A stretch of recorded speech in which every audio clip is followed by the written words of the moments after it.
Bonjour à tous, bienvenue pour notre nouvelle session, l'art de créer des liens. Alors, créer du lien, des liens. So we need to create links today.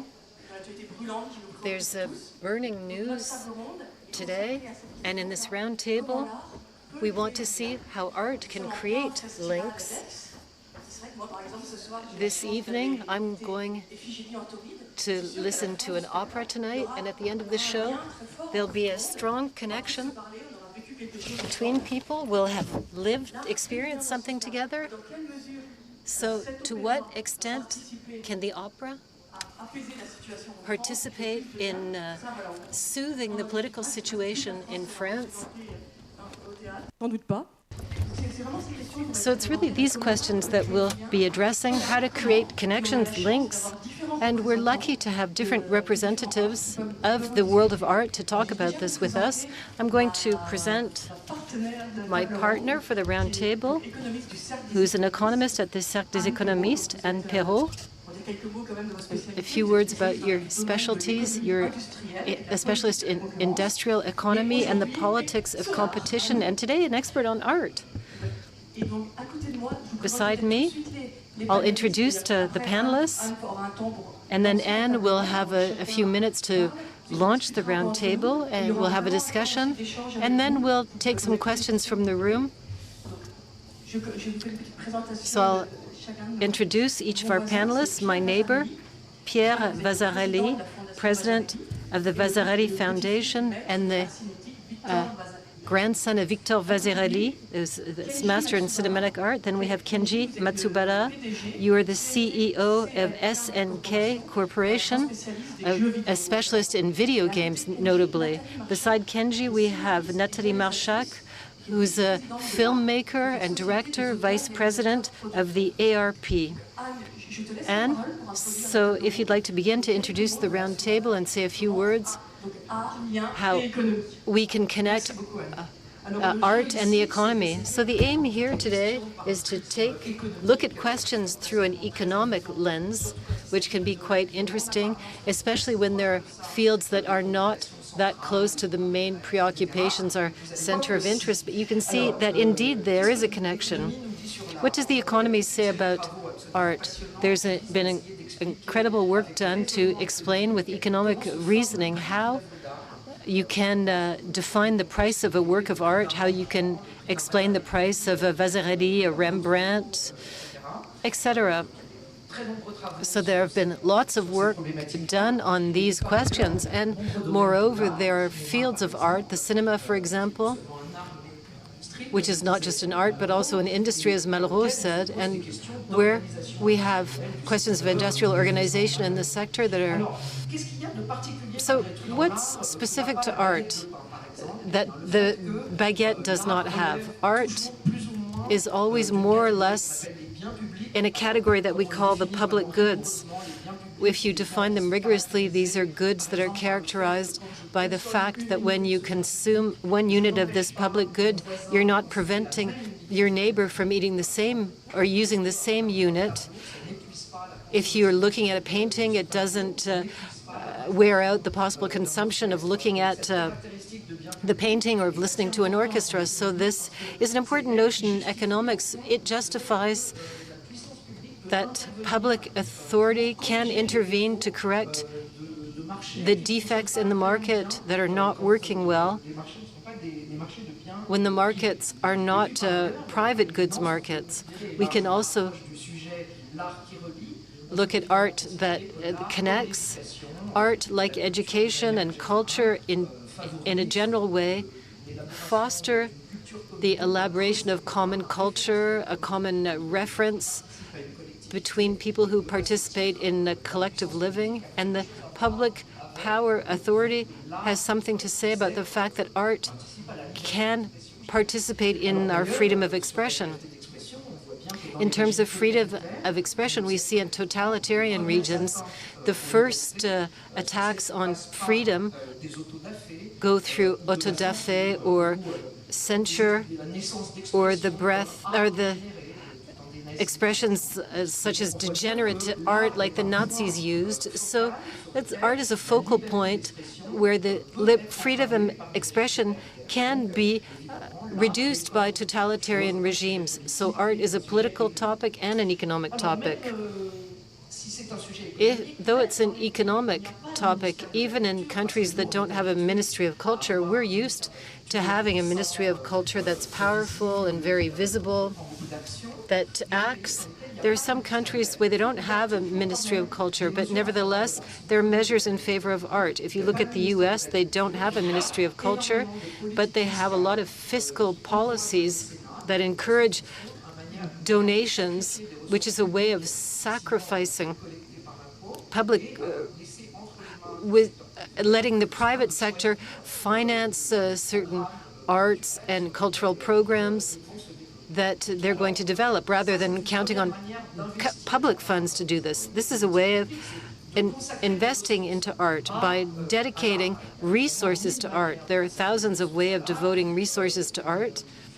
One way that bothers us all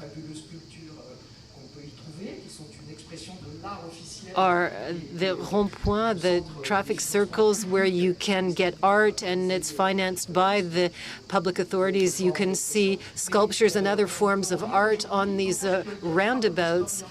But there are serious historians who talk about the monument to our fallen soldiers that are quite similar. The projects to bring to the center of the village works of art that will be financed by our public funds and will serve as a rallying point for the population. There's been a lot of historical work that shows that the monuments to fallen soldiers were things that brought people together and created cooperation between individuals after the war. Today, clearly, thankfully, we no longer need to build monuments to fallen soldiers in France. But we're dealing with certain fractures that mean that the arts require the public authorities in order to create this link or connection. What's significant in this field is the culture pass. It's a measure that was set up in 2019 that gives each young person between 15 and 18 a certain budget that varies over time. It's gone down a bit, but the aim was to generalize this policy to the greatest number, and it allows young people to select cultural consumption. The state does give recommendations because not everything is possible with this pass. They can buy books, go to the movies, go to the museums, things like that. So what conclusions can we draw from this culture pass? It's quite favorable. 3 million young people have this pass and they use it extensively. To do what? That was really the concern. When it started, we realized that people were in consumption tunnels that were their own, and they would say, I'm going to buy mangas with the culture pass. And there's no ranking of consumption, but the only thing we can say is that it didn't show a lot of diversification in cultural practices. But in the end, the cultural pass used social media codes to propose what's like a playlist on the Culture Pass site to say, did you think about going to see this movie, going to buy this book, going to visit a museum? And this policy was very effective to diversify the Culture Pass. So the results are positive, even though there are divides. We can talk about them. A territorial divide, when people don't have easy access to a museum, it's not easy to go. Also divides in terms of degrees.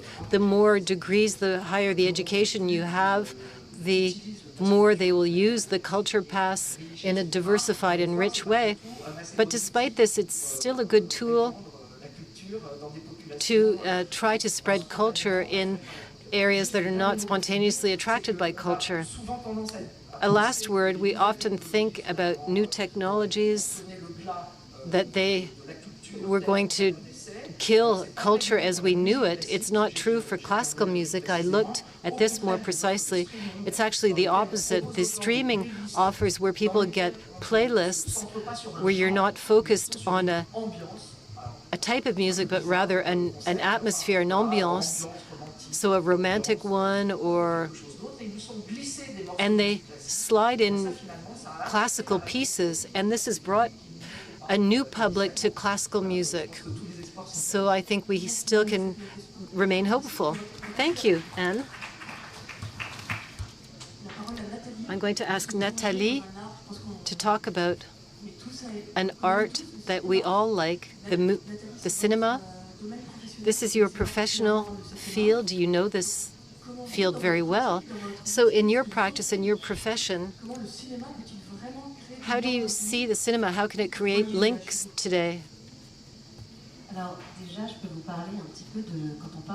When we talk about connections or links, I would talk about magic. My profession is magic because I have stories in my head and I write them. And then thanks to a team of people, I don't work on this alone, but I bring it to the screen and share it with spectators. Cinema, television also. And this is already magical. You create a connection immediately because you're inviting people into your imagination. I've experienced this in cinemas. It's the absolute place for connection. We're all in this room together looking at the same movie. We're traveling together in this imaginary world.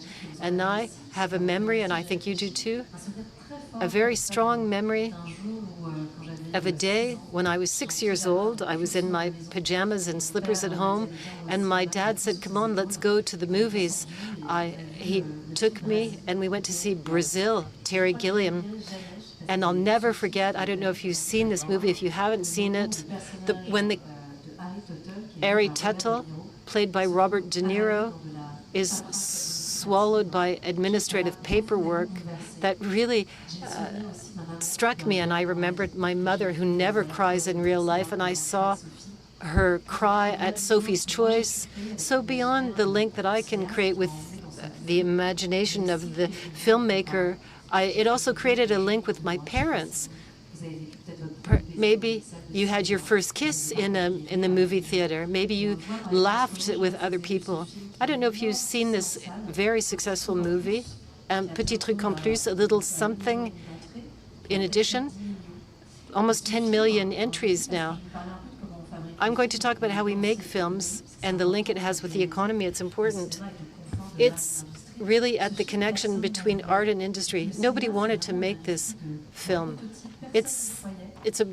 Nobody believed in it, but today it's bringing so many people in to the theaters. It has a new way of looking at disabilities and the way disabilities are dealt with in our society. So you have to leave some freedom to the creators to try to make mistakes. It's a real prototype industry, but when you succeed, it has the ability to really transform society. And today, particularly with this context that we're living through right now with these elections, I think it's more and more important to continue to protect and create this link with our imagination. I agree with what you said, Anne. One of the first elections of the far right was to say we're going to get rid of the public audiovisual industry. And some people say there are lots of offers today. There are so many at all levels on the platforms, etc. There's this overabundance. What would it matter? But it will change a lot of things because a creator, in order to be able to create freely, can't deal with just one single contact who tells them what they have to do. They will no longer be free. And public audiovisual department is very important for financing of independent films, and it doesn't look for immediate financial profitability. You talk about economics, of course. Cinema is an industry and it's an economy, and we all hope that when we make a movie that it will make a lot of money.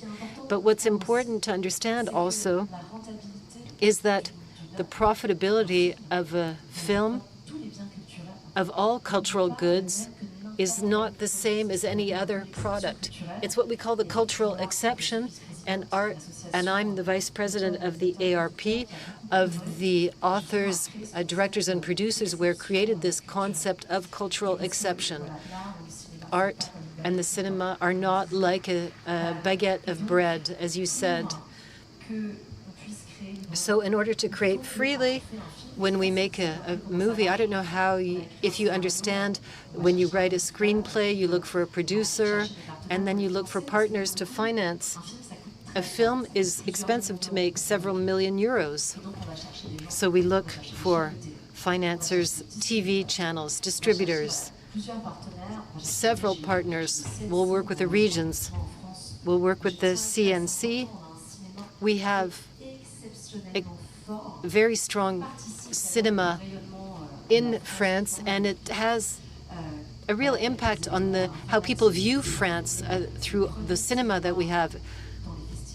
We're the first in festivals around the world. We're the third most important in terms of financial clout after the US and China. We have the biggest population of people that go to see movies, and you must keep that in mind. We must defend our cinema, and for this we have to continue to be free. We attract a lot of movie makers from across the world because we offer our creators freedom. We're at a time where we must be worried about monopolies that could be created, that are being created amongst the big structures in cinema. There are conglomerates of producers that are being created and that are sometimes a problem. We're looking at the financing from a capitalistic point of view has mostly foreign shareholders. So there are lots of producers at Chimera, I think she's saying. I had a film produced by Matewan, but when a company is capitalized mostly by foreign funds, can the shareholders not have a very strong influence on what's being produced and have an impact on our vision and on what we're seeing in France and in Europe? I think these are questions we have to ask. Protecting our creation means acting on an economic level to protect who owns the companies that are financing our works, and we need to make sure that we still have the public audiovisual department that isn't necessarily looking for short-term profitability. Let me mention a few films that are considered as masterpieces, and when they came out were box office failures. I'm just going to list a few, and then you can ask questions.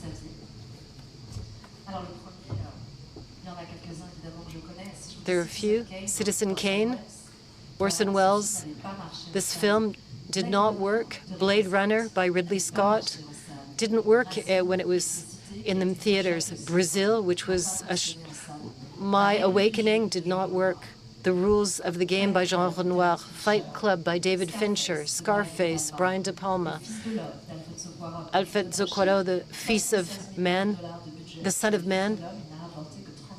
It only brought in $35 million straight away after a $60 million investment.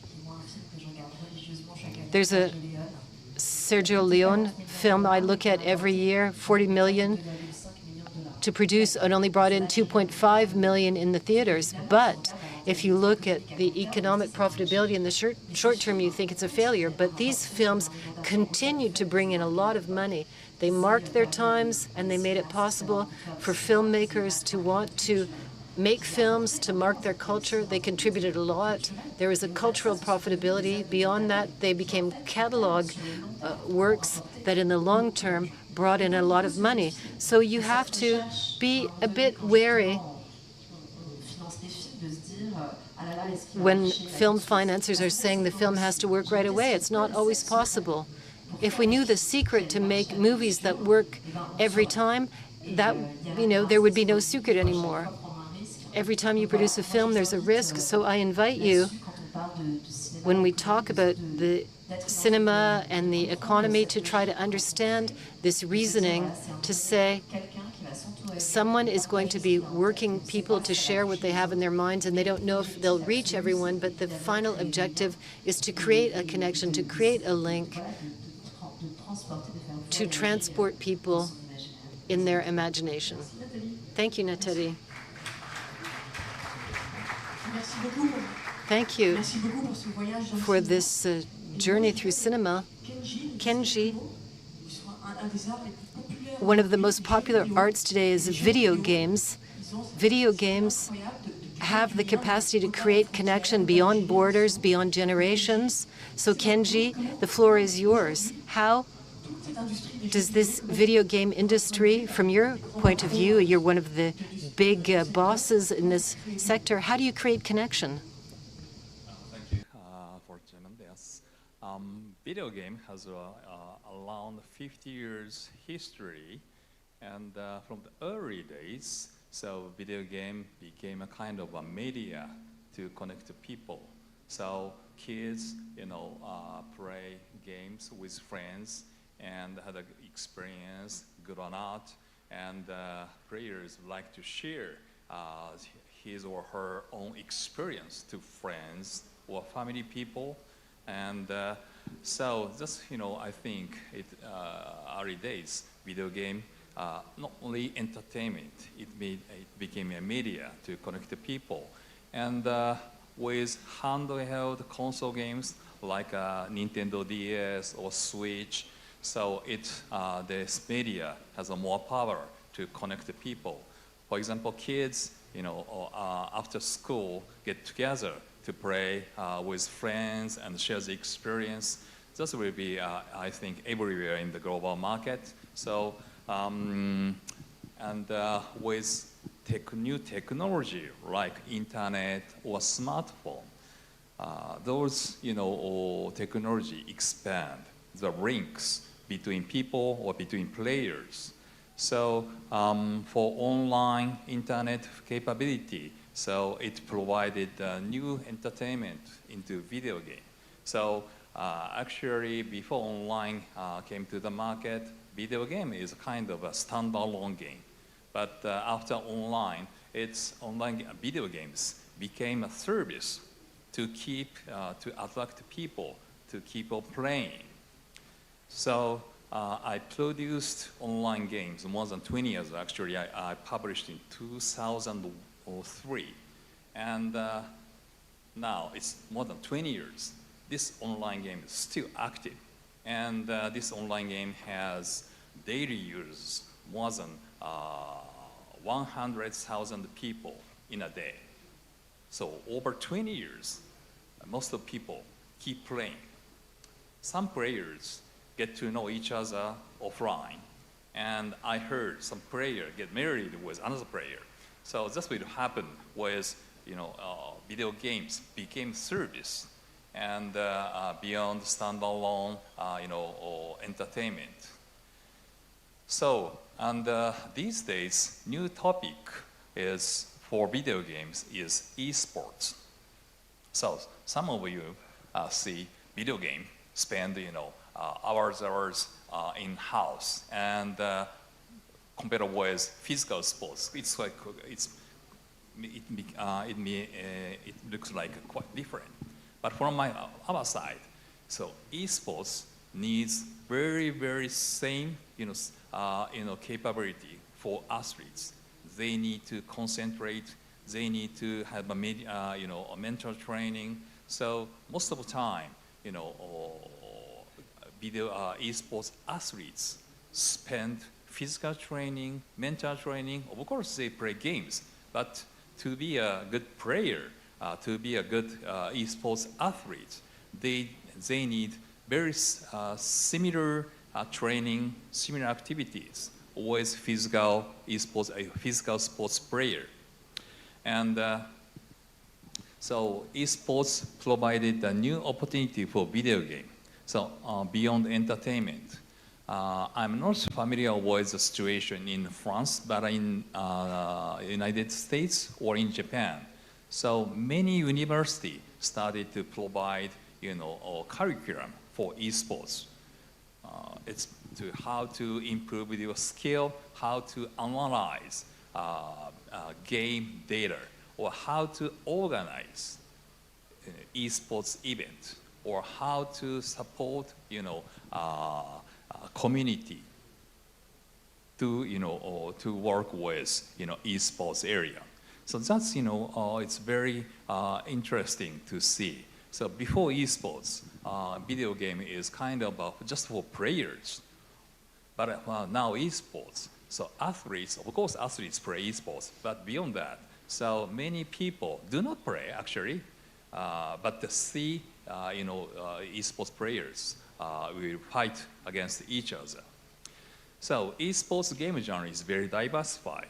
Fighting game like a boxing or karate, it's a very popular for esports, but not only that. So, car racing, puzzle, or shooting. So those are very diversified game can be esports.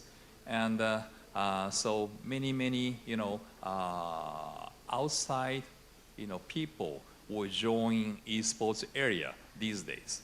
And I think many esports events are held in France and in Europe in global market. My company, SNK, support esports activities using SNK titles. One of our famous game is King of Fighters. It's a fighting action game.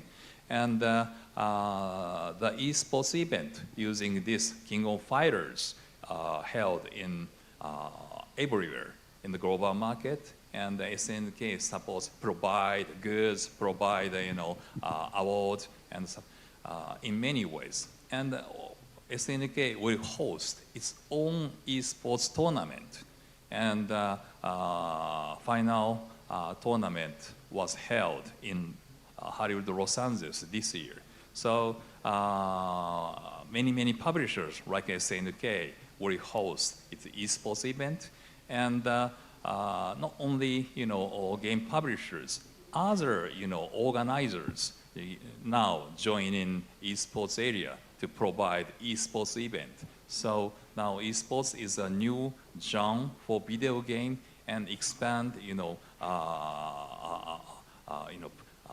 audience, not only players, or invite audience or organizers or influencers or media people. So I think this activity will keep on keep growing. Hopefully we can have a more bigger event with esports. Now next with starting this month we have an Olympic here, but for video game industries, we'd like to have esports Olympics in near future. So I think with these activities, video games can be a great media to reach the people in the global area. Merci beaucoup, Kenji.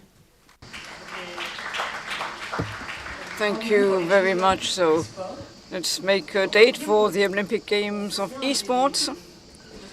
So let's get back to a more local dimension with you, Pierre. I'd like to ask you, as you are responsible for a cultural foundation in Aix-en-Provence, how can a foundation like the Vasarely Foundation create local links? Obviously, you've got tourists coming to see you, but how locally are you a way to create links? Well, yes, maybe let's get back to the legal status of the foundation. It's something quite exceptional. Going to the links of my grandparents, who's considered to be a public utility with restoring, and also in working in the Gordes, and 6 Years later, there was the Vasarely building bought in made in Aix-en-Provence. So, but originally it was 60 kilometers apart. In the status of the foundation, dating back 1971, all of you have the political will, the social wishes of Victor Vasarely at the time, who wanted to bring art down into the streets and make it accessible to everyone, everything that we talk about today in a quite common way. But at the time, this was really sort of preaching in the desert by this couple of my grandparents, both dreamers and visionary. And the action that we have been having since 2009, in point of fact, the foundation in Aix, is aiming to try and democratize art, and like the original founders wanted, democratize art so that everyone, each and every one, all the young people from the suburbs or cities can come and discover not only the work of Victor Vasarely, but also contemporary creation. It is not a museum. At lunchtime, I had lunch with someone who said, I must come and see, is it your museum? Well, no, we're not a museum, we are a foundation. It's a specific program. So we can do whatever we like in terms of program. We can interact, we can react, we can discover new talents and expose them without having any programming to set up over a 3 or 4 year period. This is a possibility that we have, and this means that we can offer things which are perfectly original and different. We can also come into colleges, to high schools, primary schools. 10,000 children come every year with a guided tour. It will last 40 minutes, and then the children can discover everything into Vasarely, art, architecture, contemporary music.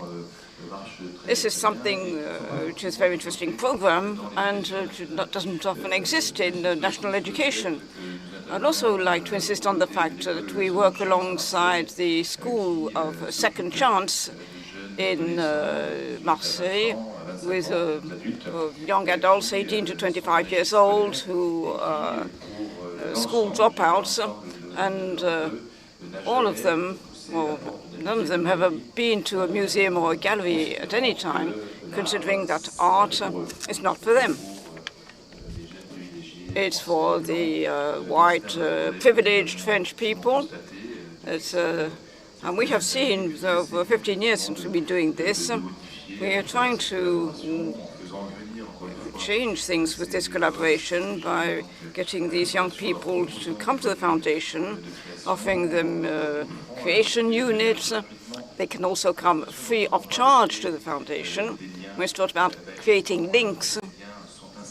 The links are part of the bylaws of the foundation to follow in the steps of the artist. It is not something that we created, but it's something we are trying to develop as much as possible.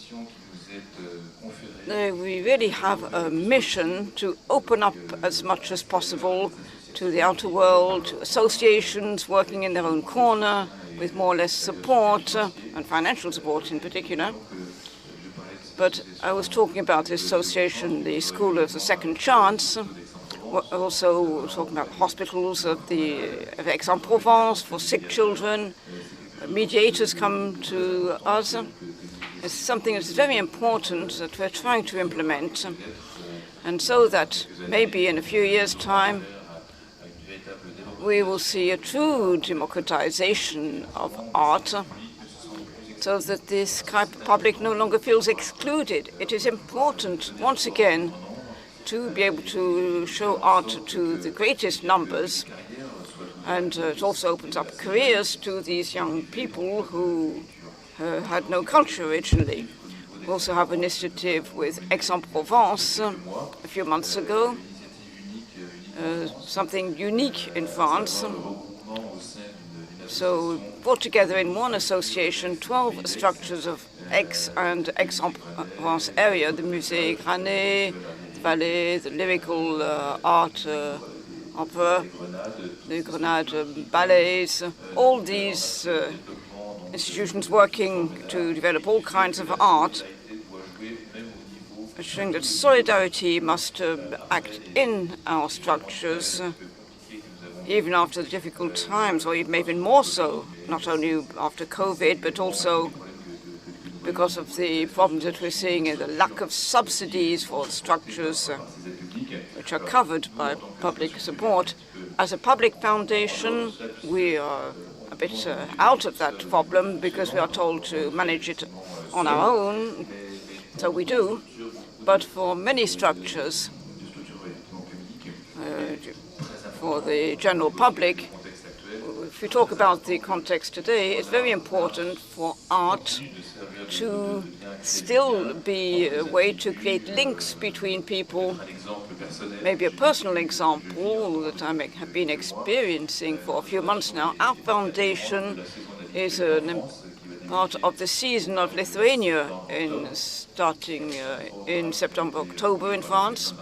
This is something that the President of the Republic wished to see, and it will have been threatened right to the end by the lack of financial means. What I wanted to say today is that we cannot imagine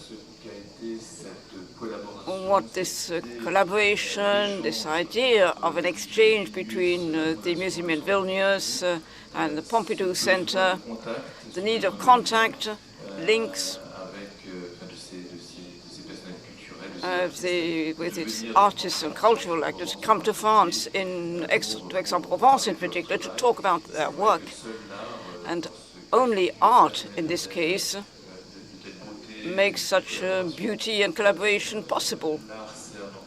Art brings us together, and it also shows up our political values. South of France, I hope we'll be able to continue in the coming weeks to be able to showcase this in Europe and abroad.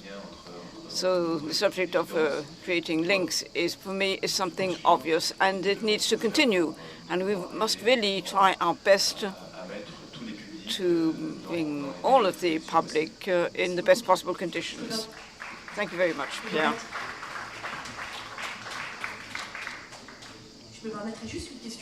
Maybe just a more personal question, sir. You are using all your energy to defend the inheritance of your grandfather.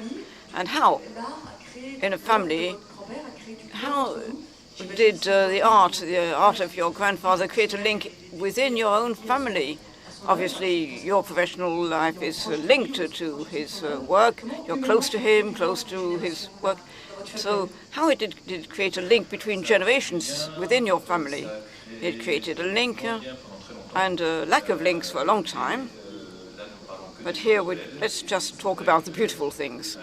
It's true with my wife and our children, all the values that our grandparents put together to set up this private foundation, which provides a lot of contribution in terms of art, have become a reality for us all. And this is why we're able to work together and validate these generous ideas of my grandparents. And we really do our best to continue and show that they were really exceptional people, and we try really to keep to the same level of demand. When you were a little boy, did you like what they did? Well, I was a game partner to start with. I was fortunate not to be the son. The grandchildren have a specific relationship with their grandparents. It's very fortunate that I was a partner to play bowls, pétanque, to play poker, to play chess. And I lived this at a distance in a way, because maybe fortunately I lived with my mother, away from this crazy world in which my grandparents and my father moved. So I had a bit of hindsight. Say, it's incredible Why do these people come and see my grandfather? Why these politicians, these museum curators? It's not a double personality, but let's say I saw it with a bit of hindsight, and then I realized that it was someone who was incredibly powerful, who really provided the means to set up this institution, but also other museums worldwide. And so it seemed for me perfectly natural to continue the fight, to defend universal values, which I think are absolutely incredible. Thank you. To stay in the world of childhood, Natalie, you was talking about a subject which means a lot to you, the way that cinema can help deal with attention deficit disorders. You know, it separates children from society. Can you say a few words about that? And then we'll have questions. Can cinema sort of care attention deficit? It's true that. So we organized a debate on the subject with a neuropsychologist called Cindy Chocron, who explained quite simply something we can all understand as adults. We are constantly over-solicited by screens, and I think so our cognitive aspects can be either under or over solicited.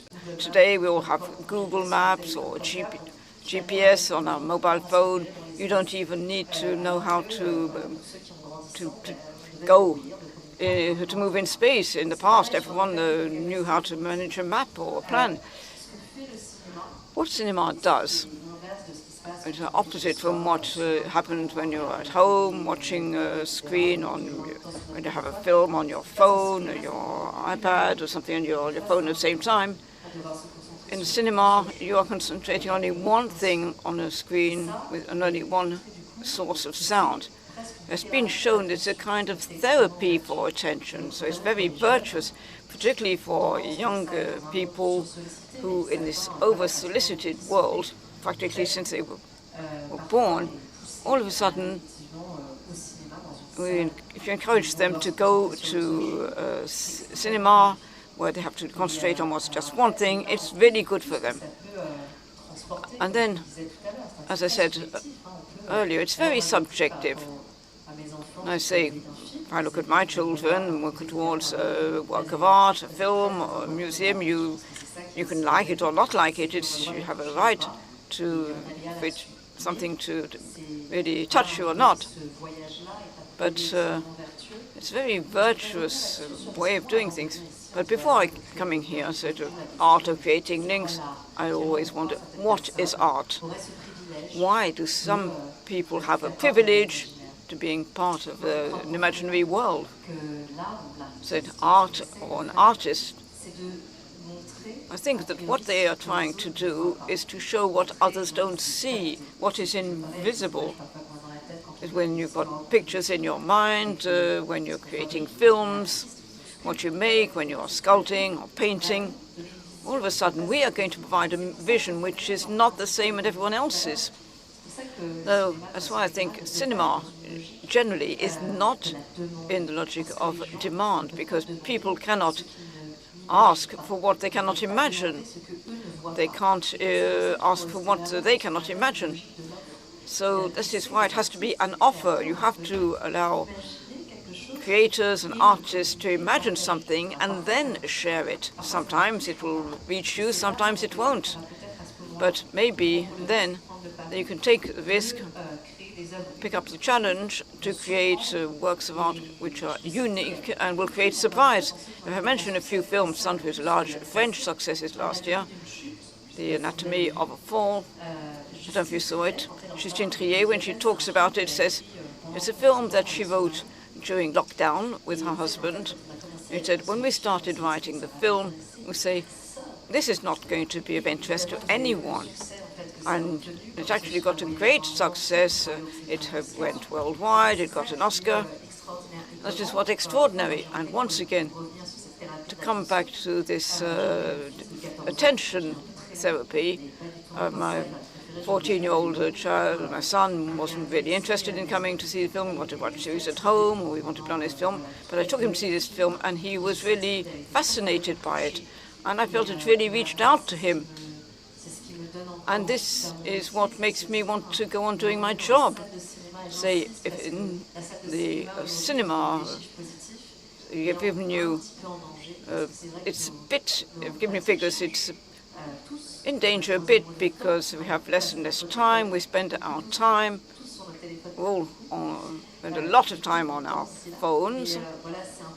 So it's important to go to the cinema, to the film, to go collectively, to go. It's important to take our children with the culture pass which exists, and I really encourage you to go on giving life to our cinema. Kenji, Natalie's son, decided he wouldn't play a video game to have time to go to cinema, so that's just a joke.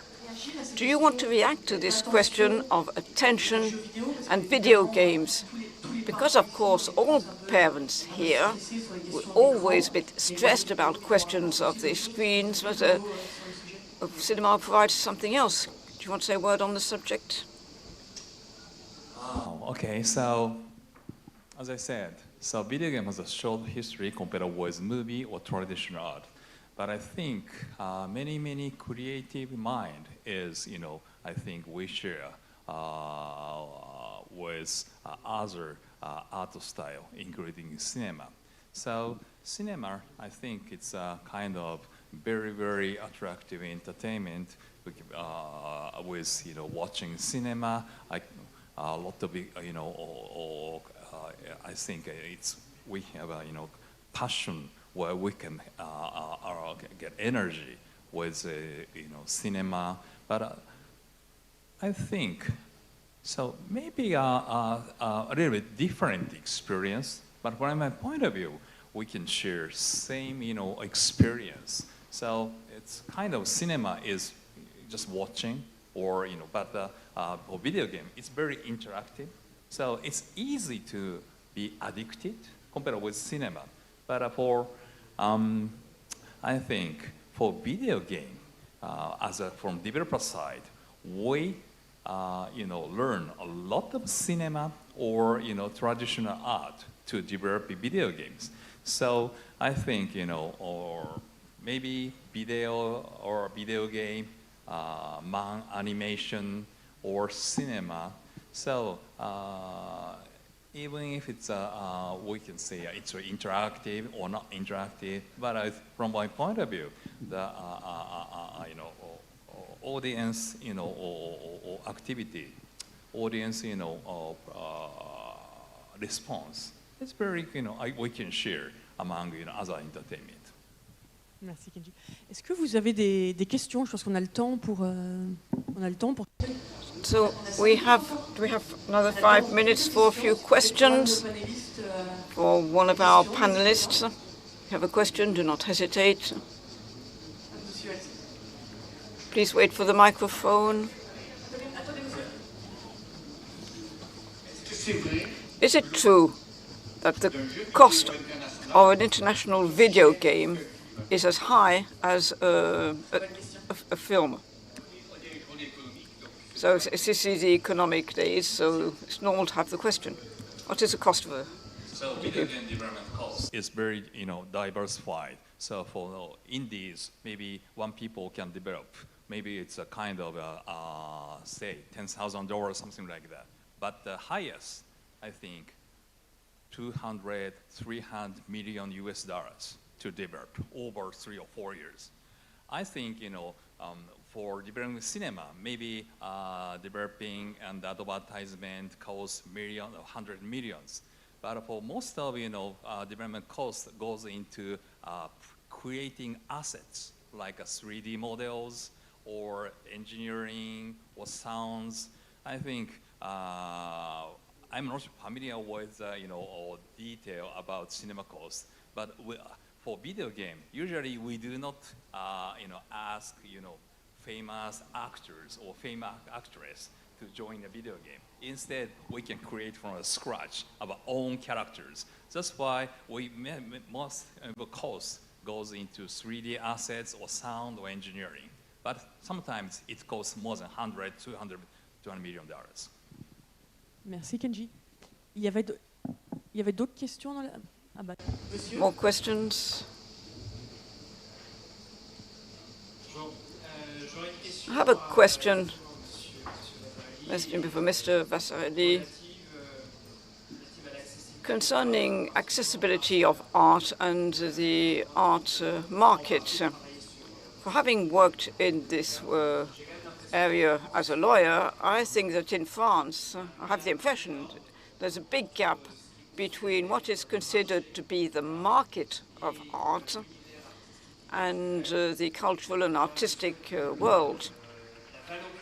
Well, because placing a price on a market, on works of art, seems to be a bit of a taboo. It says a lot about our link to money in France, whereas in the United States, very often there's an alignment between the acquisition committees in institutions and museums and the markets with a very good musical chairs system, with a lot of... So I'd like to ask you about this French specificities regarding the market and putting a price on works of art.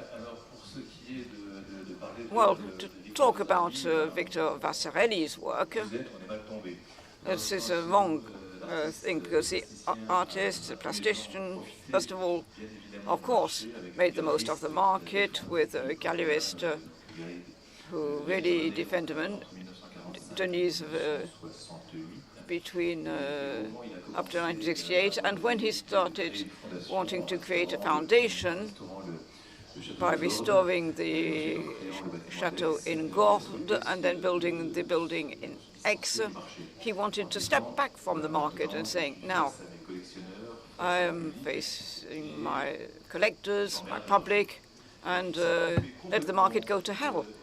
So he really cut off from the merchants, the gallerists, and worked on his own with his dual activity as a merchant and a chairman of a foundation of public use and for the not-for-profit. In 1970, you had value of a point for Picasso was here, and Vassarelli was just behind. And that is when he decides that he would rather have a poster, a reproduction of his work at home, rather than an original, saying what is important is to make it known, to disseminate, let the work travel and be seen by the greatest numbers, which is called for copies and all this research for media, so it's something that could be offered to every category worldwide. That's why you can find his work on practically on every continent, and you identify his work very quickly. As soon as you see a little circle or a square, you know it's Vassarelli. And up to the end of his life as a creator, he constantly defended the idea of having a social art for everyone. And it's true that doing without the market and the relay of the gallery owners and the merchants, banks, insurance companies, because all this is very mingled, it's you're defending a financial product rather than a work of art. So once again, if I get back to his project for the foundation, his idea was to get back to these generous ideas defended in the Bauhaus in Germany, where you really needed to democratize art, make it available to everyone and not only to an elite. This was his discourse, to produce his work in public domain, so that his work was seen in, as a whole. He was the first to denounce the grey cities in 1965. He wanted to build quickly, badly, and ugly. And he wanted the populations who underprivileged and who would be living in these large sets of buildings have access to art. So contrary to what was said at some point, Passarelli was in aesthetics. No, he was there to make art democratic, make social art something which allowed the greatest number to have access to it. So that's it. I hope I have answered. Thank you, Pierre. Anne, 15 seconds, would you like to conclude? 15 seconds? Well, I think that these debates show that art is really at the crossroads to the economic and passion areas, and something very fascinating. Art has really something to do with all of this. The sculptor said contemporary art is a financial product, and art is also a cultural area. It helps share. We talked about it for cinemas, but also video games, and for museums. It is a challenge for large public policies. It's the idea of having common culture, and I think this has been a very enlightening debate.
Bonjour, enfin je dis bonjour, vous avez depuis un moment.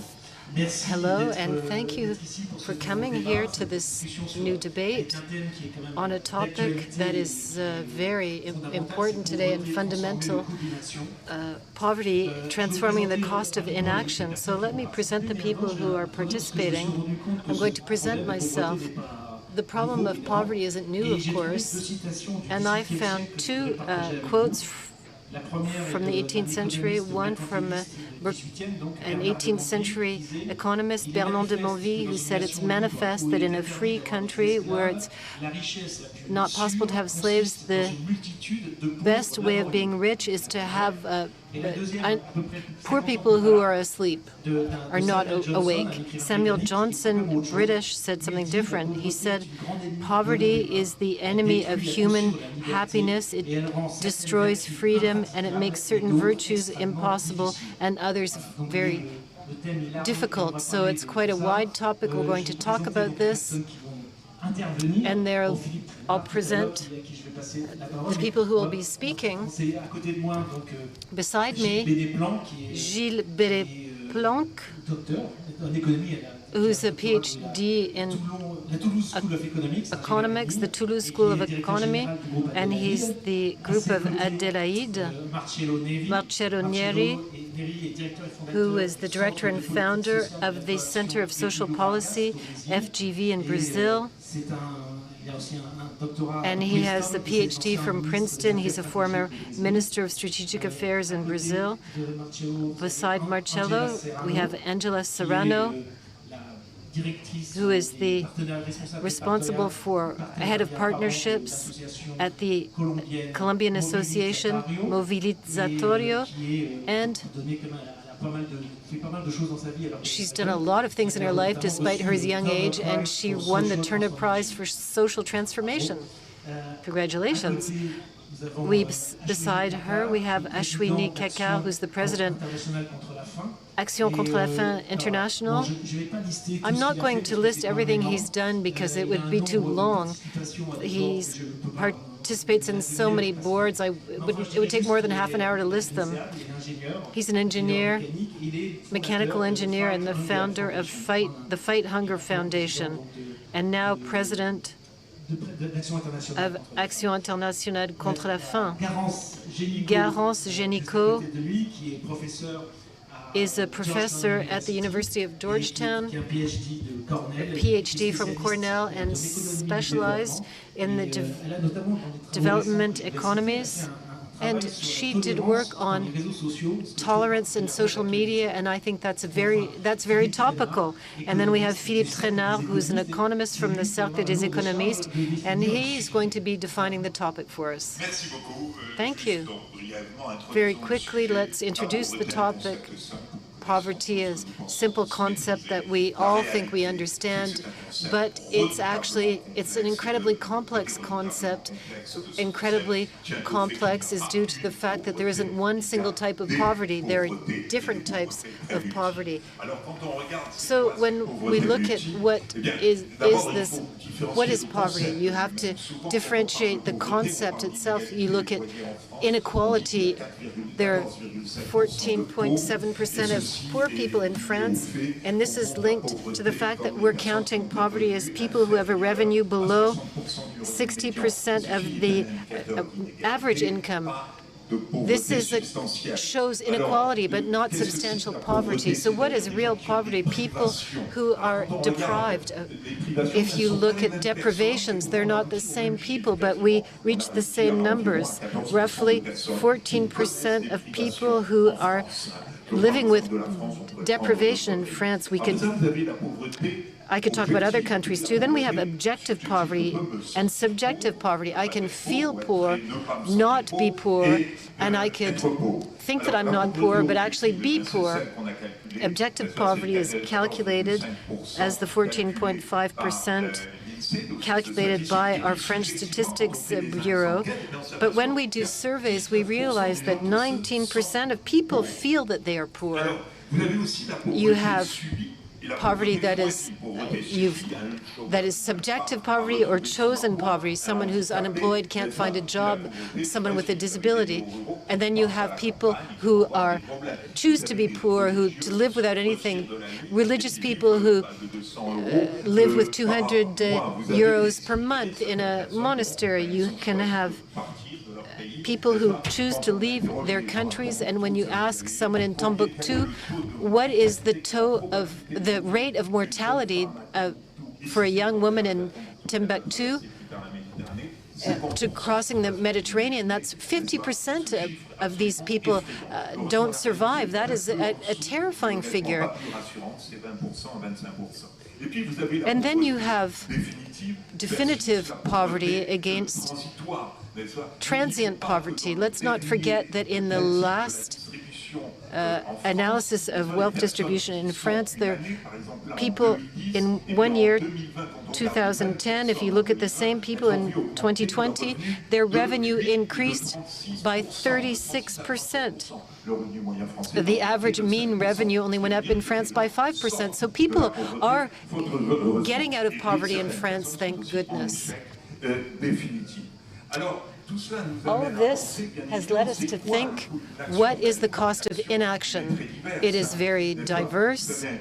You have an economic cost, social expenses, low productivity.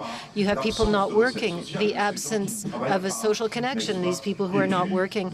And then you have a loss of well-being. These people who are dealing with a loss of well-being, that's a net economic loss. Delinquency, political instability can be linked to poverty. So we have to act. How can we act? Let me just give you 4 categories of possible action. The first, conceptually possible, is to completely get rid of poverty. You condemn poverty and you put poverty in prison, and you'll get money for a year, and then it's over. The problem with that solution is that it rarely works. It's extremely unjust, and it leads to incredible human dramas. The second solution is the transfer of revenue. I think this is from a purely economic standpoint. I transfer revenue to someone. 23% of households in France receive a subsidy for housing, or receive social minimums in what we call the RSA in France, or a solidarity subsidy. There's a question that remains that opposes the right and the left. Should we be giving more to make sure that no one is forgotten, or should we be giving less to make sure that we're not giving to people who don't deserve it, or today don't need it? 60% of the people who are in the top or the bottom of the distribution are receiving social services illegally, that they're not actually qualified for them. We have lasting poverty, which leads to solitude, a single mother with 3 children, the solitude of someone who's sick. That's the social link that disappears, and maybe even friendship that's missing. That was my introduction. So after this theoretical vision, we're going to have a global look at the situation now. Can you give us some keys to understand the topic? I would like to begin by saying that the decrease in poverty that we've seen in the last 20 years worldwide, of extreme poverty, is one of the best pieces of news that we've ever had. If there's an absolute, irreducible heart of poverty, if there's famine and hunger, why does this relative table matter? Because there's clearly poverty. And in the absolute vision of poverty, we talk about 2.15 in the median poverty. In 1990, we went from 2 billion poor people to roughly 660 million poor people 20 years later.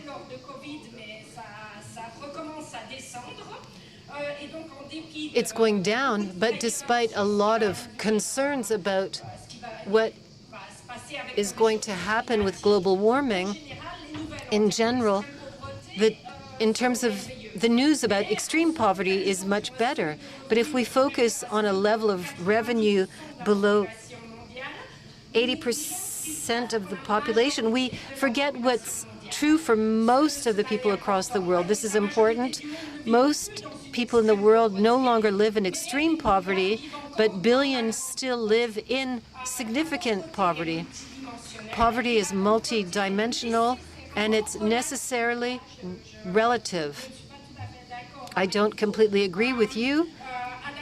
Adam Schmidt wrote, to be deprived doesn't mean not having indispensable commodities for life, but what the customs of the country are unacceptable for respectable people means that they are in poverty.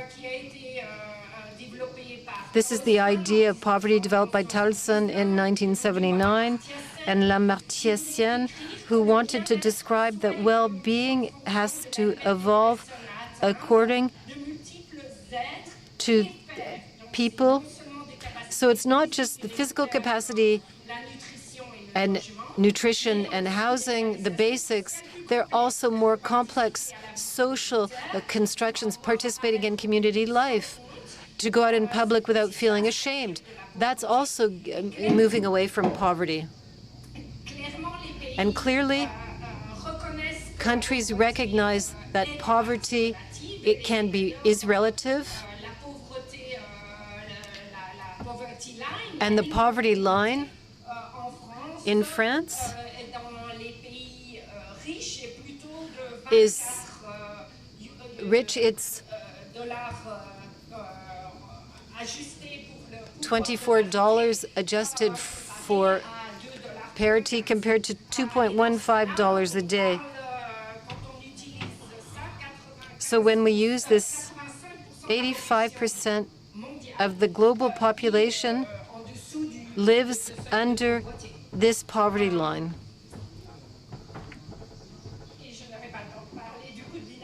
And I don't have the time to talk about inaction. We'll talk about this later. But Ashwini Kakar, you also have a global vision. This vision of poverty, you chair a global movement. Can you talk about the consequences of inaction and the solutions?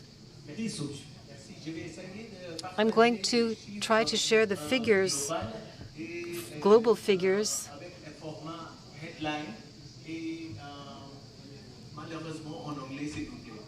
I'm going to speak in English. Approximately 10% of the population, the entire population of the world, lives on less than 2 euros a day.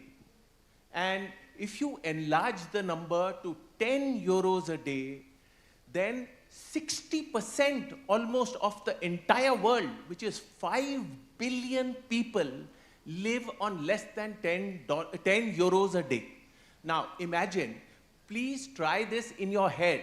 I don't want you to try it actually, but if you put in your head a number of 10 euros in the morning and try to see what you would do with those 10 euros for finishing the entire day, you would know the situation of 60% of the world. Now clearly, this allows people to think differently as far as their food is concerned, their water is concerned, their shelter is concerned, their clothes are concerned, and so on and so forth.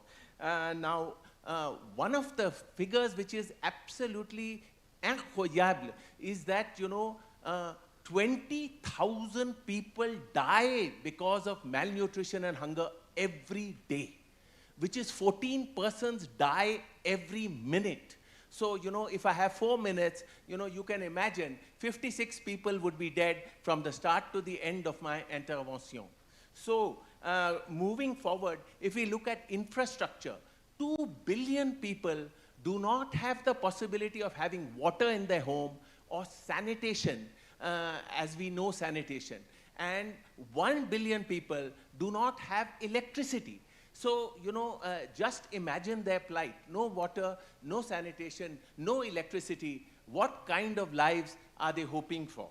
If you look at education, 1 billion people, milliard, who cannot read or write or sign their name. And 2/3 of these 1 milliard are women. And what would it take to educate the whole world? We believe that, wars can be stopped by weapons, but understand that if we educate everybody, it will not cost us even 1% of the money that the whole world spends on arms. So, it's absolutely shocking that we are not taking the right decisions. And of course, there are other issues that are surrounding poverty, because health, for example, almost 40% of the world is not able to access, health care. And that is really shocking. And because of this, 100% of the 100 million people obviously, are not able to work their way around poverty. Now, of course, a few simple solutions, just 3 or 4 little. One is, can we make frugal living fashionable?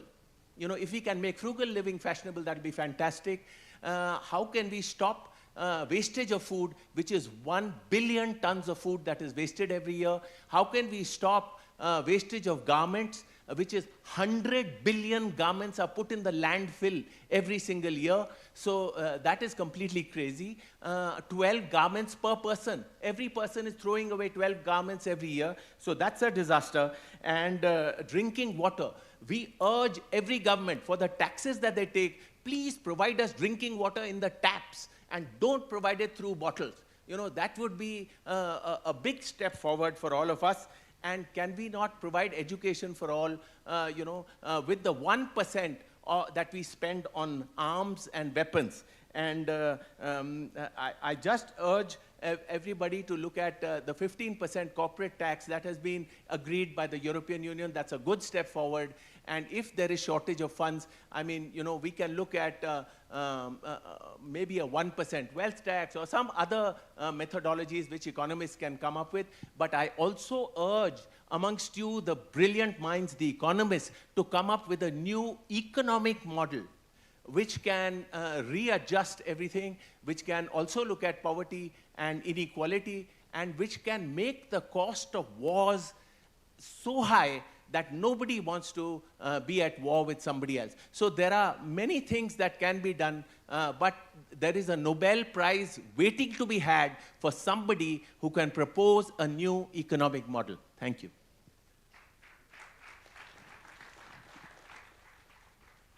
Merci beaucoup, et du coup, ça me permet une transition facile. Thank you. That gives me a quick transition because we see that solutions are in society.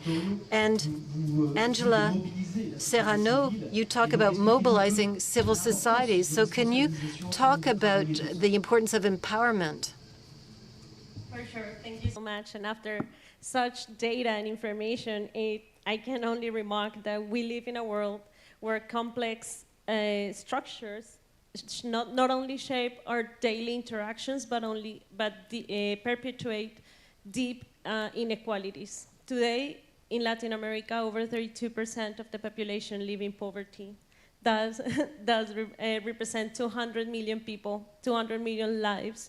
That could be something that was shown to us by Ashwini. There's an opportunity to face such challenges. The idea is to transform ideas into action and to allow collective power to be out of the shadow. Movilizatorio is a citizen engagement lab, and what we do is that we empower people and put them at the center of power structure and decision-making spaces. We have reached to over 200 million people, and I do not want to deep dive into a lot of data, but I want to tell you that we have demonstrated that collective power actually drive impactful changes.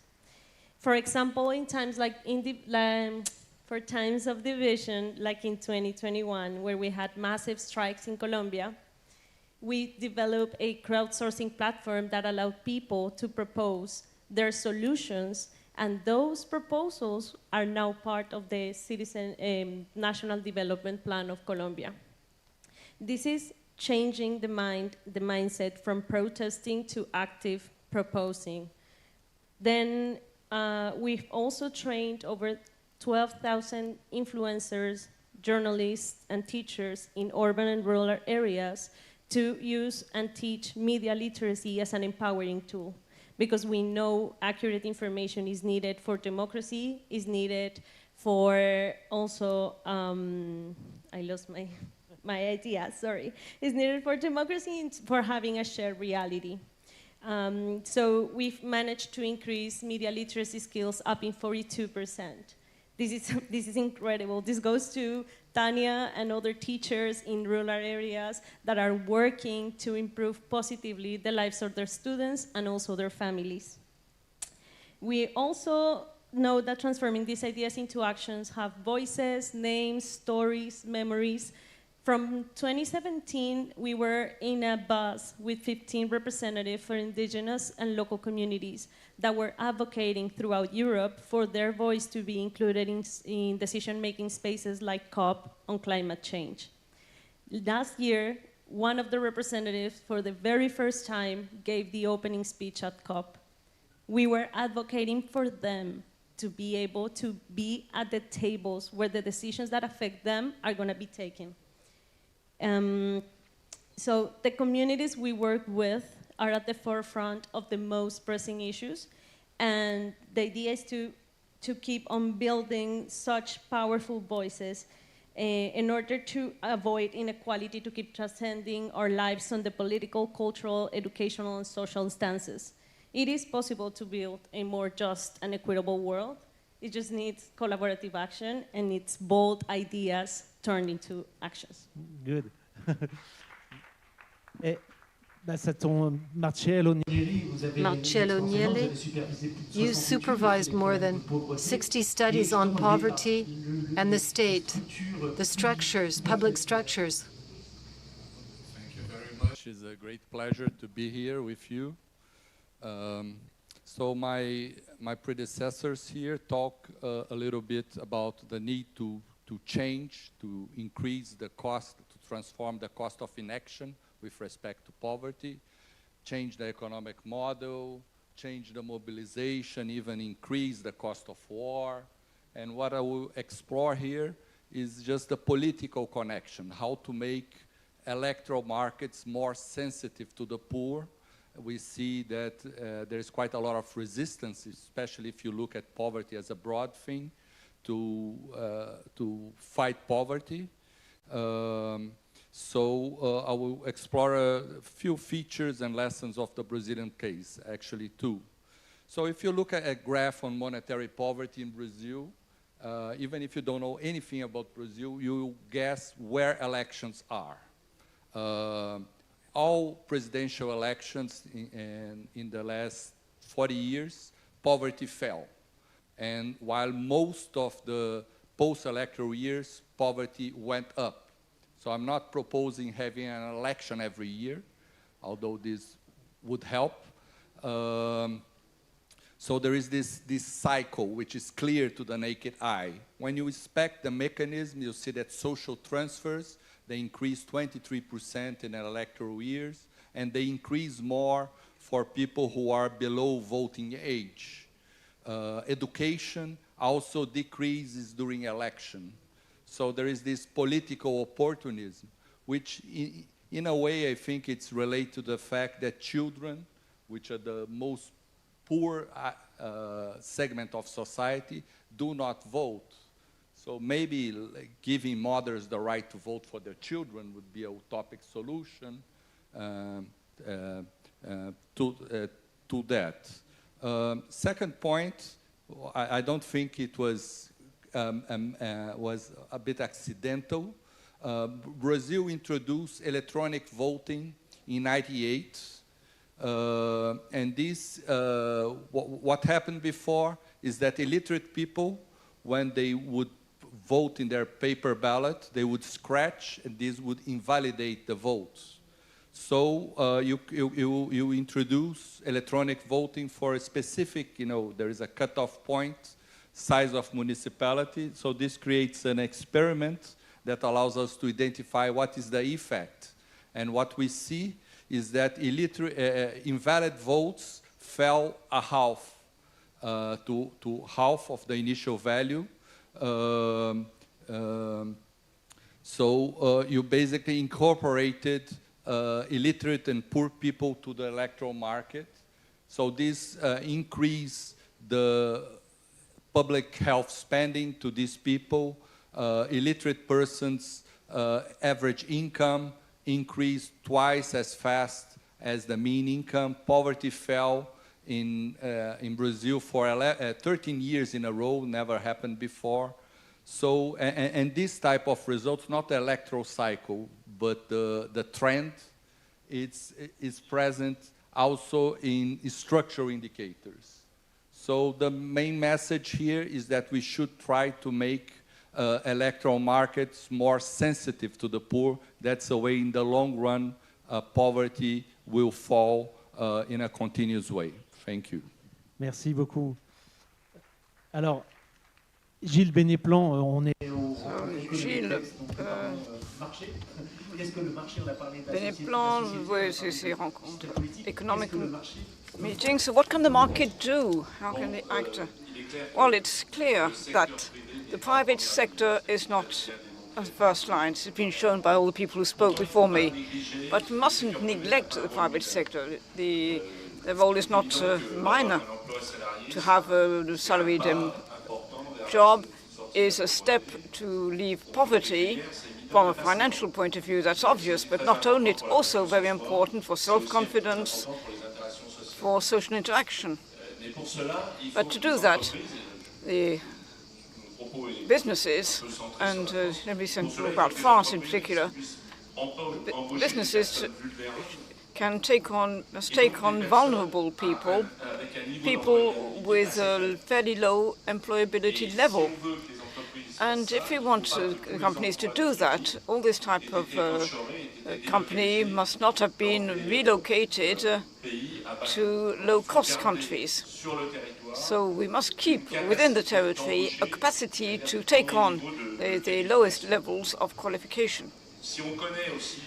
Also, if we know, and this has been clearly explained, the problem of accommodation, housing, it is better that these low-level jobs are not in areas where the housing market and rents is in a difficult situation. So the Paris area is a bad example from this point of view. And then, when you are at this low level of qualification, you must avoid return to poverty. And there is a solution which works, but very difficult to implement, but that must be done. It is with training.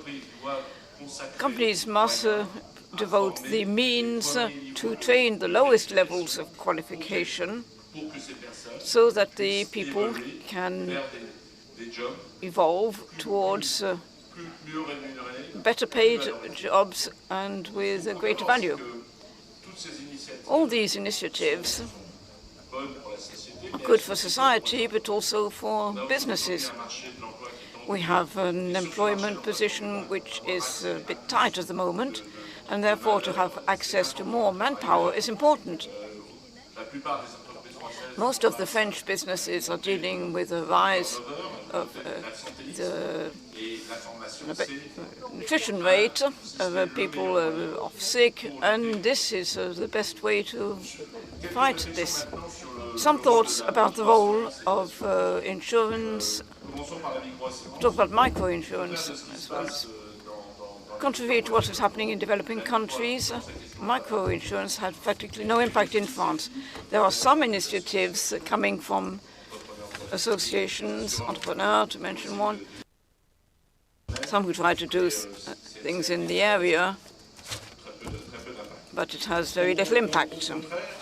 On the contrary, insurance plays a real part in keeping people away from poverty. Without going to insurance too closely, it reduces the volatility of the future to have a safer future.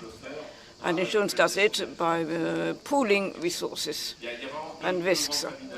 There are two major families of insurance, what we called goods and responsibility, these insurances protect against the negative effects on estate. It's obvious that property, we're going to think about housing in the case of natural disasters. Let me talk about insuring people. This really has a positive effect on the people in the most difficult situations. To have complementary health insurance in France means good access to health care. And businesses since 2016, most of them have to offer this type of contract to their employees, but also systems like the solidary health insurance for less than €1 a day, which allows the access. So for this, the contracts which protect against accidents in life, a personal accident, so it can give nice to constant payment for education. Even if companies have set up collective savings systems, they do not have a very strong impact on the savings for the poorest, because of the needs for consumption. Thank you very much.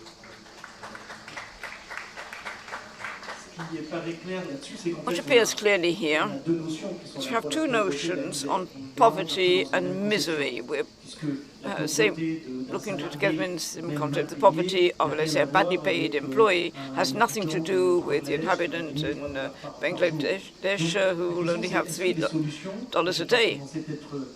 So maybe let me start with Garance Génico. Are the solutions the same for the two types of poverty and misery, or should we really make a difference between them?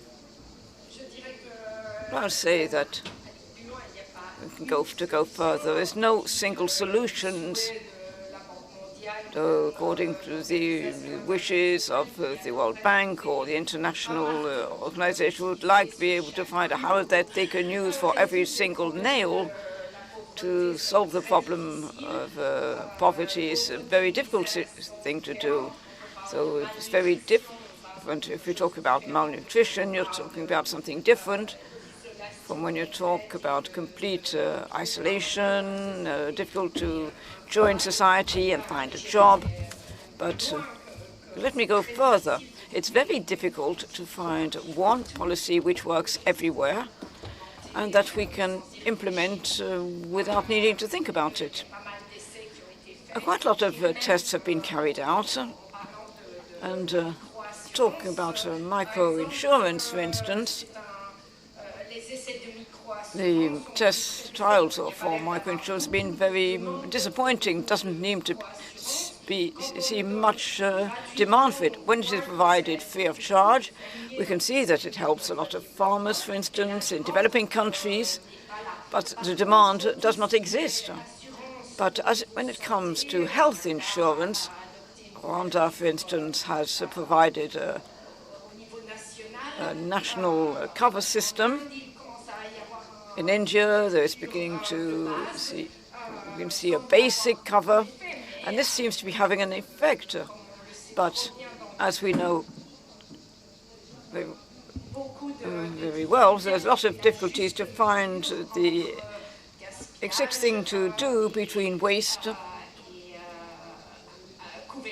and the cover. Philip?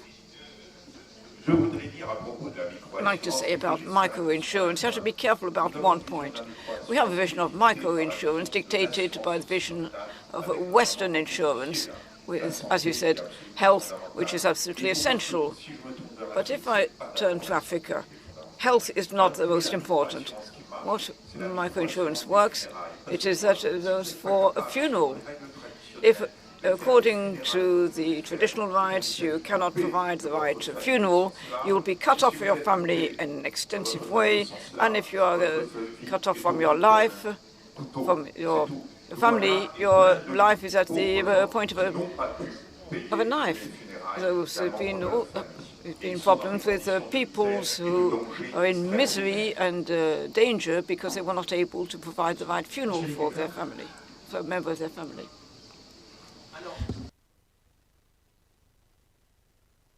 have something else to say. Artificial intelligence is on the verge of overtaking the human mind. And that is a very interesting phenomenon which we'll see in our lives. And robotics is likely to replace human labor. There are already 500 million operating robots in the world. Now, this is also leading to a certain amount of technological inequality. And then there is gender inequality, which is a huge, big subject in itself. But the single biggest problem facing all of us in the world today is the climate problem. And we are not even looking at that. And why is that so? Because like Neanderthal man vanished, I think Homo sapiens are on the verge of vanishing if we do not treat this very, very seriously. We are busy with our own little wars. We are busy with this and that and small things and elections and God knows whatever else. But I am saying that, you know, unless we solve this problem collectively, all of us, the two wars that we are seeing have already put into the atmosphere 500 million tons of carbon dioxide. 500 million tons only because of these two wars. So I think we really need to think this through, and I think this world, like Gandhi had said, that, you know, this world has enough to satisfy every single human's need, but not enough to satisfy every human's greed. So I think let us take this on board and let us move forward.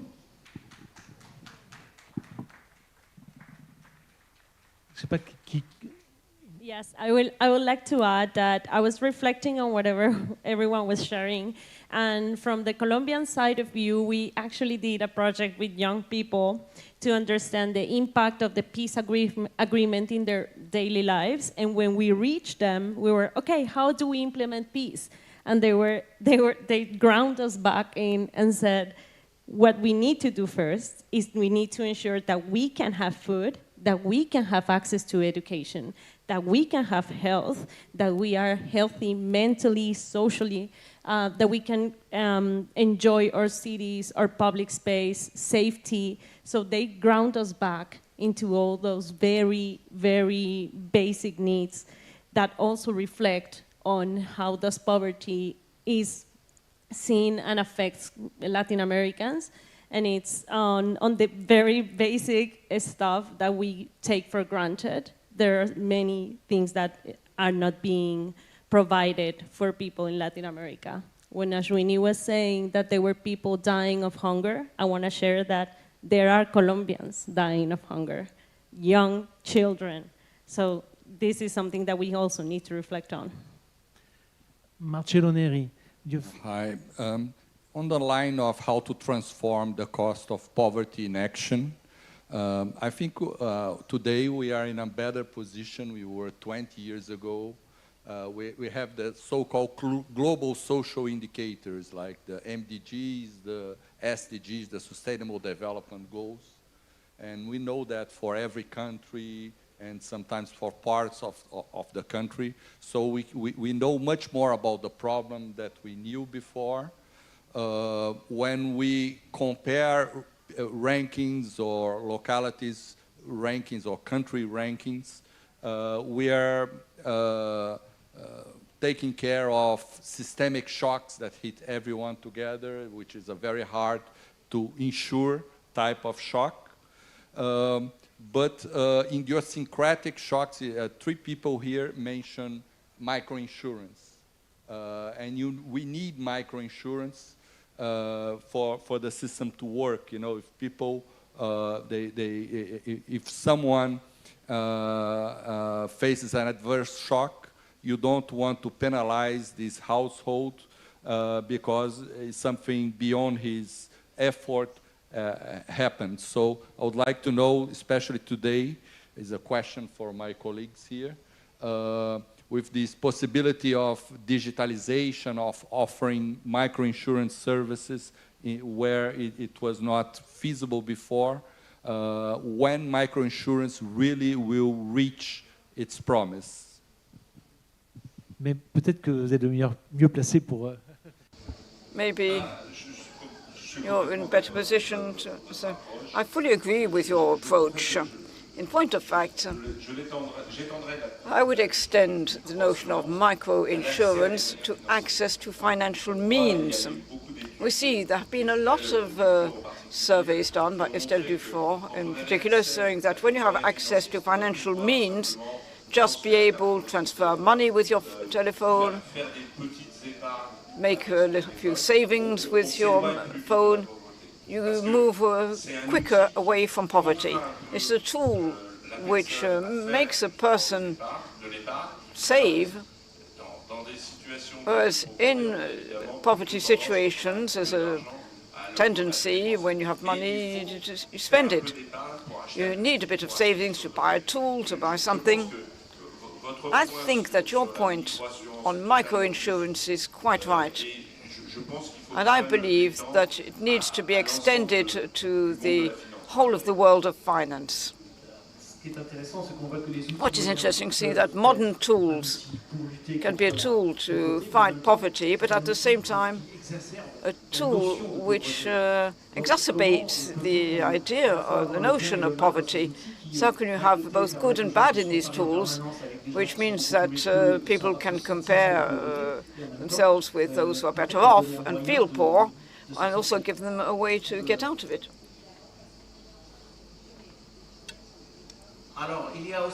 Well, there's also the question of inequality. Total wealth in the world today is touching $500 trillion. $500 trillion. And the annual GDP of the world is $100 trillion. And this is only, we are talking about private wealth, is $500 trillion. Now, in this kind of situation, I think the divides are becoming sharper and sharper, and the whole definition of poverty is changing dramatically. And if you look at, for example, the urban and rural divide, 3/4 of the rural people are in poverty. So, and that explains some of the voting that happens in the elections and things like that. And it is the big cities versus the rural areas and so on and so forth. So I would say that, these factors, and how do we get to that $500 trillion being supportive of eliminating these problems in the world? And the politicians have to think of all this and collaborate with the common man, with the common person, to make sure that, we are coming up with the right answers on this front.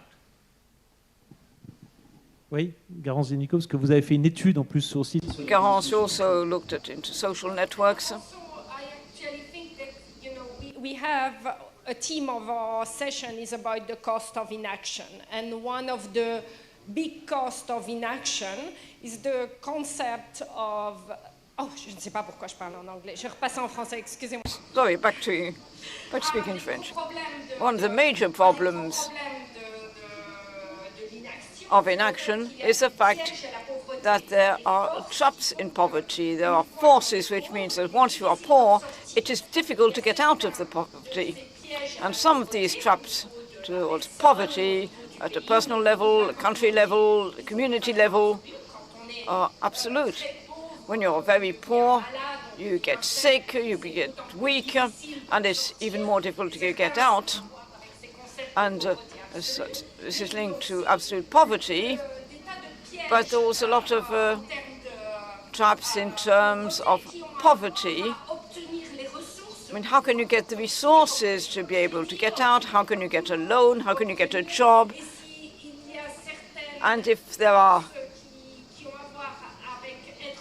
forces, which mean that if you're under a relative poverty level, the concept of poverty must be relative as well.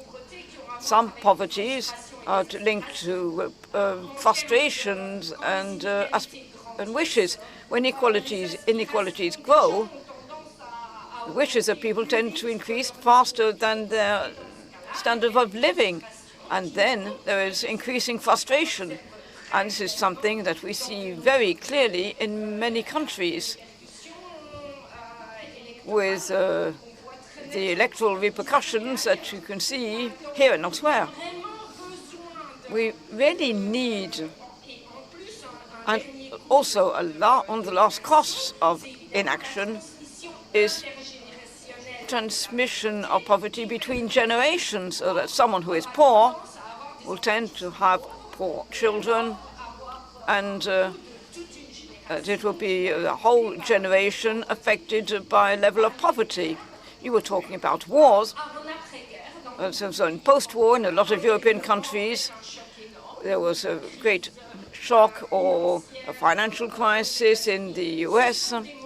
These are times when society sort of woke up and decided that money had to be invested in a kind of a social contract and try and improve things, social cover, poverty. And I think that maybe we should try and avoid another war, maybe try and avoid another disaster, and wake up and not wait. Say, when we're rich, realize that you can also be affected, but also realize that you can't live in such a society. It's not acceptable. We are a rich world, rich society. Maybe we need a global social contract. It's time to do something. Angela? Thank you so much. Come back and adding up to that. In Latin America, it will take 11 generations for someone to get out of poverty. And I also wanted to add that in Colombia, 43% of the total population feels that the system works, that the current economic system works, and that the fact that you're poor and have no means and have no education is due to your own agency rather than the structure and the infrastructure. So this is what we have to advocate towards.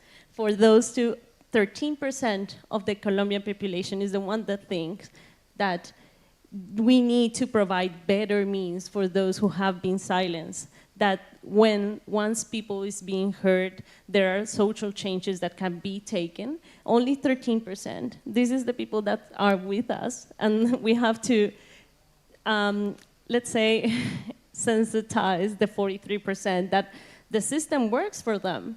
So it's also something that it's not on also just on the bigger level, it's also on daily lives, that people have no empathy and less connection.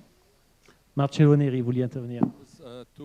Two small points. First one to what Garance says is the idea of opportunity cost of inaction. It's, we have big numbers have been said, but if you boil down, to single persons, it's, of course you're not, the end of the poverty is only the beginning. You have to engage in a continuous process, but it's relatively cheap. In Brazil, would be like 2% of GDP. If you very well targeted, you can, give the first round. So there is the opportunity cost, and part of the opportunity cost is what Angela just said. It takes 11 generations of Colombia, is the same thing in Brazil, to get out of poverty. 11 generations is, our countries have 500 years of age. So it's half of that we are talking about. So it's a very high cost of opportunity because it's relatively easy to address. So I like very much the big numbers, but I think we should have also the small numbers which make it's feasible to attack the problem. And sometimes, in our continent, in Latin America, highest inequality in the world, all of a sudden inequality starts to fall. Now it's not falling anymore, but this process can happen. J'ai le temps pour quelques questions, si des questions dans la... Voilà. Questions?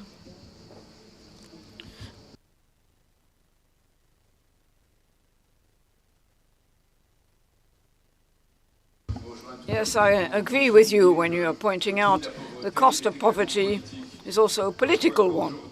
We can see that today. It's a threat to democracy, and those who are threatening democracy are those who are about to declare the war of poor against poor. Today, maybe it's time to impose sharing, particularly for those who live in extensive luxury. Shameless luxury. Carlos, vous voulez réagir?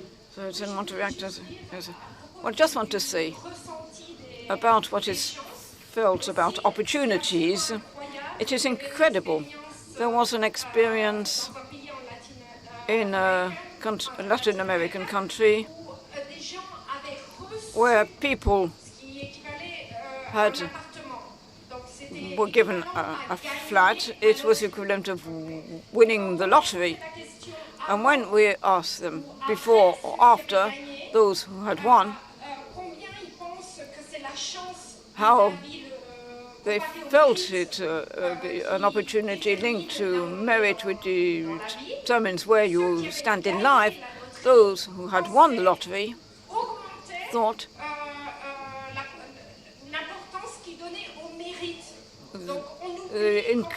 it felt increasing the merit. When you're born in a privileged category in a rich country, you forget there's no merit. You were just lucky, and you could manage with less, and really a lot needs to be done, could be done.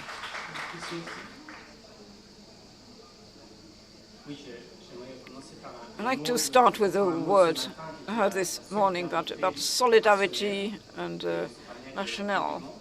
And this panel shows it. I think even by using methods like you mentioned, Garance, models, where you're looking at dissemination on a graph of concepts which have an impact, and if you model the society in political and social levels, what are sources of instability? Poverty, in its relative effect, has a major impact. It's the risk that any insurance company can understand and quantify with modern tools. If I turn to the audience and look at the number of white shirts like mine, the number of suits, how many business companies we have here, and yet this calls itself rational. I can't explain the gap. It's a question for you. Your analysis is right. I would like to make a comment. When you are in the business world,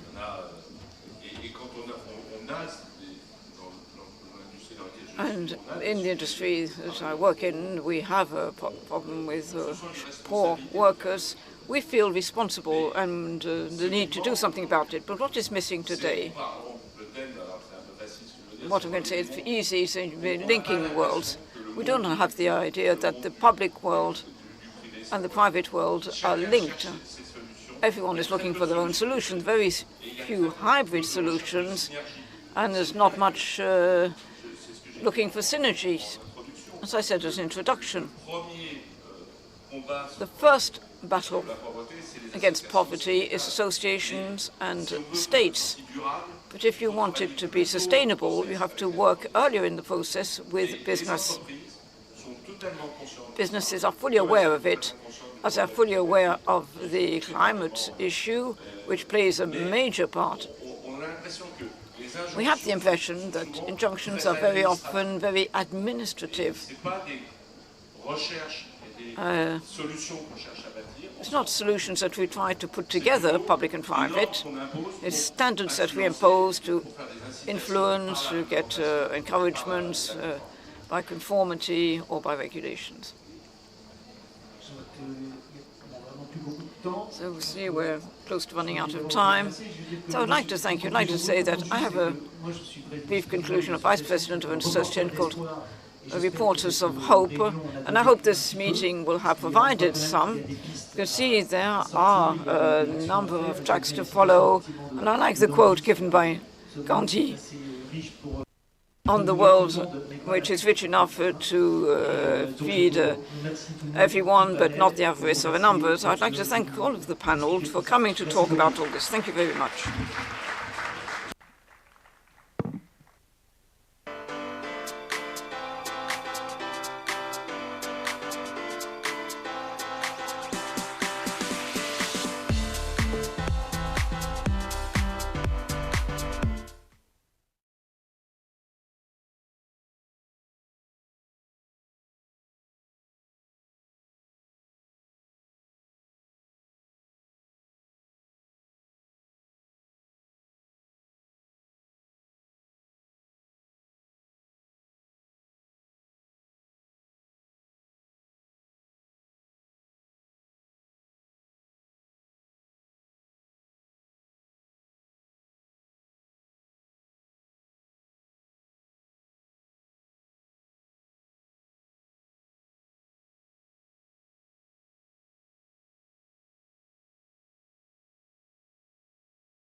Good afternoon. If I were to believe social networks, only one topic occupies the web right now, the world actually. You know, the French parliamentary explanation and the Republican arc. An element of answer comes in the informational bubble or the filtering bubble. It's a concept developed in 2011, which explains this. The bubble is the state in which a web user belongs when the information he gets on the internet results from a customization done against his own will. Is it the fault of the algorithm? To discuss this, to my right, Derbal MacDonald, journalist and author in Irish, and Cyril Malanger, to my right, actually, Director General of Soprasteria. Now, let's start with the first question to you, Cyril. Is there a sort of do the internet get caught in a bubble or in a ghetto? Good morning. When we talk about the enclosing of the internet, we talk about informational bubble of disinformation. It's not a new topic. You know, it has always been there. Simply, it has always existed. What's new today is the echoing chamber provided by the networks, by algorithm, and for about a year and a half now, algorithm which are spiked with AI and especially generative AI. Such algorithm will use fake accounts to deploy, disseminate false information. So when we talk about social network, there are two phenomena. The first one is the algorithmic ghetto. That is basically, I'm an individual who surf the web. All of a sudden, I will receive only almost systematically content which corresponds to my questionings, my preferences, my opinions, my mind frame. That's the ghettoing. The second phenomenon, which is disinformation or fake information, or the authors of disinformation use social networks to propagate in a viral way fake news, what we call deep fake videos, which have been manipulated by artificial intelligence and so on and so forth. A couple of figures to explain that it's not a myth, it's a reality, clearly. First figure, the number of deepfake, video deepfake AI manipulated videos in France, it was multiplied by 10 between 2022 and 23, multiplied by 10. So Facebook in 21, just for 2021, removed 8 billion fake accounts, the equivalent of the world population just in fake accounts. Just to tell you, it's a very serious topic. The EOCD this year, in 2024, published and considers that the informational threat for the next 2 years is the second major threat at global level. Last point I want to insist on, because at Soprasteria, you know, we are a public service company. We are strongly committed there. We did a survey with the Ipsos survey, opinion survey company in February 24. Almost 3/4 of the French population considers that disinformation may generate violence, and almost 3/4 of the French citizens consider that this could damage the democracies. So myth or reality, it is a reality and totally not under control. Derla. Derbal, I have exactly the same question. As a journalist, author, is it a myth or a reality? Premièrement, je suis très honorée d'être parmi vous cet après-midi. Very happy to be with you this afternoon. But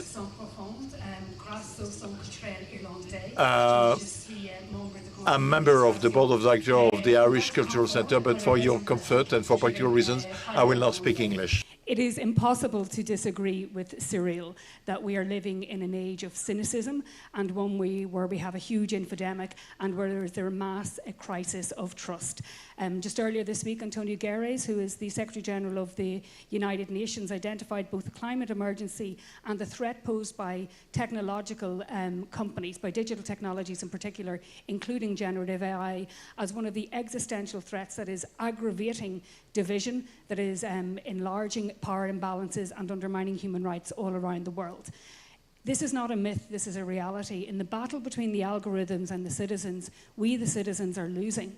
And in the battle, the ideological as well as the groundswell battle between the tech bro, turbocharged capitalism in Silicon Valley versus the future of humanity, that is very, very real, and we're at risk of losing that too. The internet gave us a great promise of a utopia, but the internet has become the splinternet. It's become a zombie land, a swamp where humans and bots, and sometimes a mix between the two, are running around. We were offered social connection, and now we're offering very little.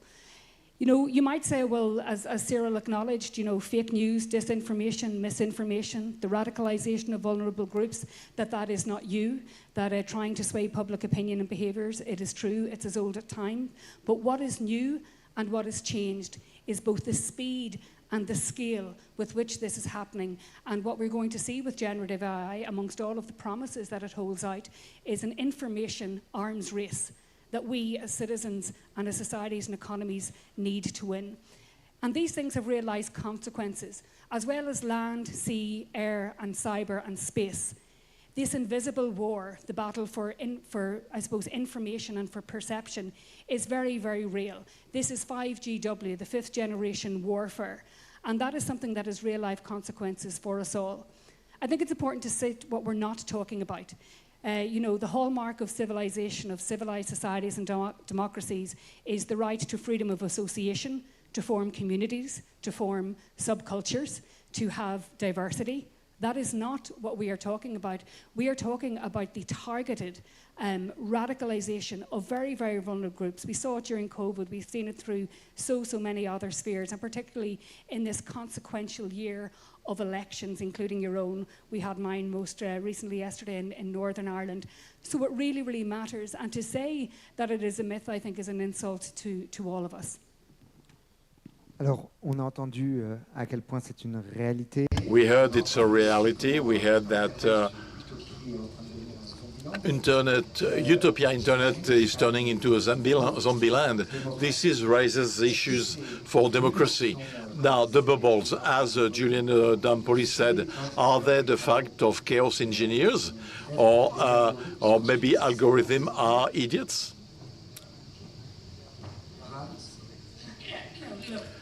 The algorithms aren't idiots. It's how we program, it's the data we put in them, and to what use we put them, what is dangerous. I think it is worth reflecting on what is at stake, because we know that the social media landscape that has emerged is a threat to democracies, it's a threat to the rule of law.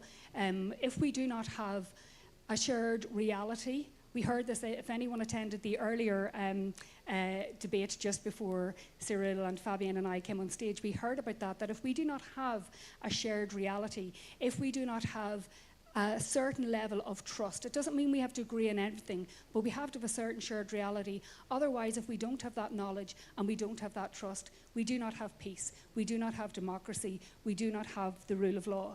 And I think the real question, again, it's easy to state that this is not a myth. It's also easy to state what the risks are. And for me, it is a question of trust. You know, I am not anti-competition. I am a journalist. I believe fully in freedom of expression. But I think the question is, do we trust social media companies? And unfortunately, in the past, what their behavior has told us is that despite retiring the phrase, move fast and break things, they are indeed moving faster and breaking things. And the things that they're breaking are us. And the thing that they're breaking is that sense of public consensus. And I think that in the past, where we have asked them, when we've placed our trust in them, we have been failed in areas from child protection to privacy to, to whether it's our health information or financial information. And that poses a real question. And the reason why it matters, you know, there's always been a concentration of power and wealth when it comes to my world, the world of media. But what's also one of the distinguishing factors, Fabienne, is that the concentration and wealth of power in a group of men, we know them simply by their surnames, Zuckerberg, Thiel, Musk and others. It is that concentration of power and wealth in these technologies which I think actually poses one of the greatest risks, and that is one of, I suppose, the ideological battles between a turbocharged capitalism and another form which says, we're not asking you not to develop the technologies, we're asking you to develop it with us and not against us. Cyril, on a bien entendu la question de la... We heard this notion of trust, security, freedom, but eventually what should be done? Is it an issue of education? Can you tell us what are the stakes in your opinion? Well, first you have to be aware that it is a real issue. So Darwin said it. What is at stake is democracy, the ability to be sovereign when there is a foreign country entering, manipulating, toying with the election, like in Slovakia in the last European election, where a progressist candidate was victim of a deep fake, which was in favor of a pro-Putin candidate. So if we cannot make a difference between truth and false, even if scientific truth doesn't convince anybody, we got a danger. So first, we have to be aware of this, and we should not ignore it. 60% of the French are informed only through social networks, and 80% of young people. So we're talking about the future. You know, 80% of young people only get information from social networks. Second, what is fundamental is education, awareness raising. If you do in school, if at school we do not fabricate a true, general, solid culture, if we don't develop critical sense to to be able to discriminate, you can put everything you want. Regulation, technology, it won't suffice. So priority is to raise the awareness, but beyond the awareness raising session, or which already exists in secondary school, in high school, you need something more solid. You know, we need a spine, and we have to make sure that the young population should have a critical sense and real culture, and don't stop there, because later on in these companies, within companies, we have trainings on cybersecurity, which are mandatory, but I don't see why we would not raise the sensitivity of our employees on such a topic. Then, second topic, regulation. I suppose that their bill will talk about that, but it's brand new. The Digital Service Act, the AI Act just came out. We have no, distance, but like any regulation, it won't be sufficient. It will have to be associated with means coming from the private sector, and it's very technological means. If the AI attacks us through deepfake, we can use AI to defend ourselves. And when I see Axel Doche developing the democratic shield for European elections, it is the backbone, as a great initiative. When I see what we do at Sopra Steria with the Pegasus Circle, well, if we are able to have a public power which says, I will define the defense strategy of the nation, because that's where we are, vis-à-vis such attacks, and I equip myself with means provided by technological industrialists, well, AI can help observatory of disinformation, detection and processing of fake news, fact-checking, labeling, certification of content. So somehow, well, this is something that could be very useful, facilitated by public authority, but I come back to the point really essential to me. It is education and sensitive awareness raising. So first leads mentioned, regulation of the means, awareness raising, education. So, dear Bael, what would you propose on your side? Yes, I think that what we have to agree is that our rights in the physical sphere have to be protected as much in the digital sphere. I think that's the baseline that we have to work from. And I think one of the big expressions of this ideological battle between a sort of turbocharged capitalism, maybe represented by the US and Silicon Valley, and a more sort of citizen-led approach, which we have seen in the EU. That we've seen that with, you've already mentioned some of the regulation, whether it's the GDPR regime, whether it's the Digital Services Act, and more recently the EU AI Act. But regulation can't do all of the work that is required on its own. And regulation, as we know, also carries its own risks. So, for example, if we have poorly designed regulation, it can lead to censorship. It can lead to, to excessive censorship or take down policies that actually maybe don't work to do it. I think that what is lacking as well, and I suppose this is expressed with companies saying that there's a fear of missing out. Once there are different regulatory regimes and different regulatory landscapes, that can add to the pressure. So I think it really is incumbent on governments all over the world to try and meet those standards. It's really interesting being in Ireland, where many of the European headquarters of many of the tech companies are based.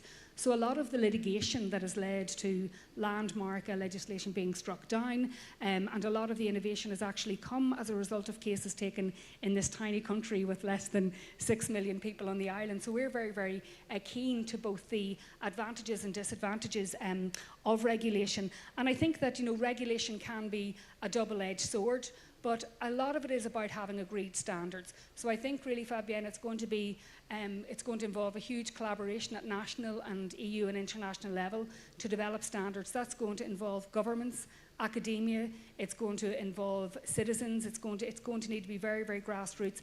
And what I think we need to do is to empower citizens, to decant the power back to citizens. In the future, I imagine, if they're not already there, that we're all going to have data brokers, essentially people who are there to manage kind of the use of our information. As a journalist and as an author, I have my concerns about AI, chiefly about copyright and the use of my intellectual property. I recently went on to ChatGPT and asked them for a biography of Derval MacDonald, and what came back was kind of quite scary in terms of the inaccuracies. But it did a brilliant. I asked it to write a novel based on a very, very bad accountants conference, and it was absolutely superb how they described accountants meeting together. So there are risks and rewards in there, but I guess like everything, it comes back to who guards the guards. And the best antidote for the social media companies is to raise their game, to raise their standards. Peut-être une toute petite dernière question avant de passer. Maybe one last question before moving to the audience. We just heard that citizens should play a key role. We see citizens who are on the, can we talk about the abstention of the election? Is there, could we resolve the contradiction? Do you have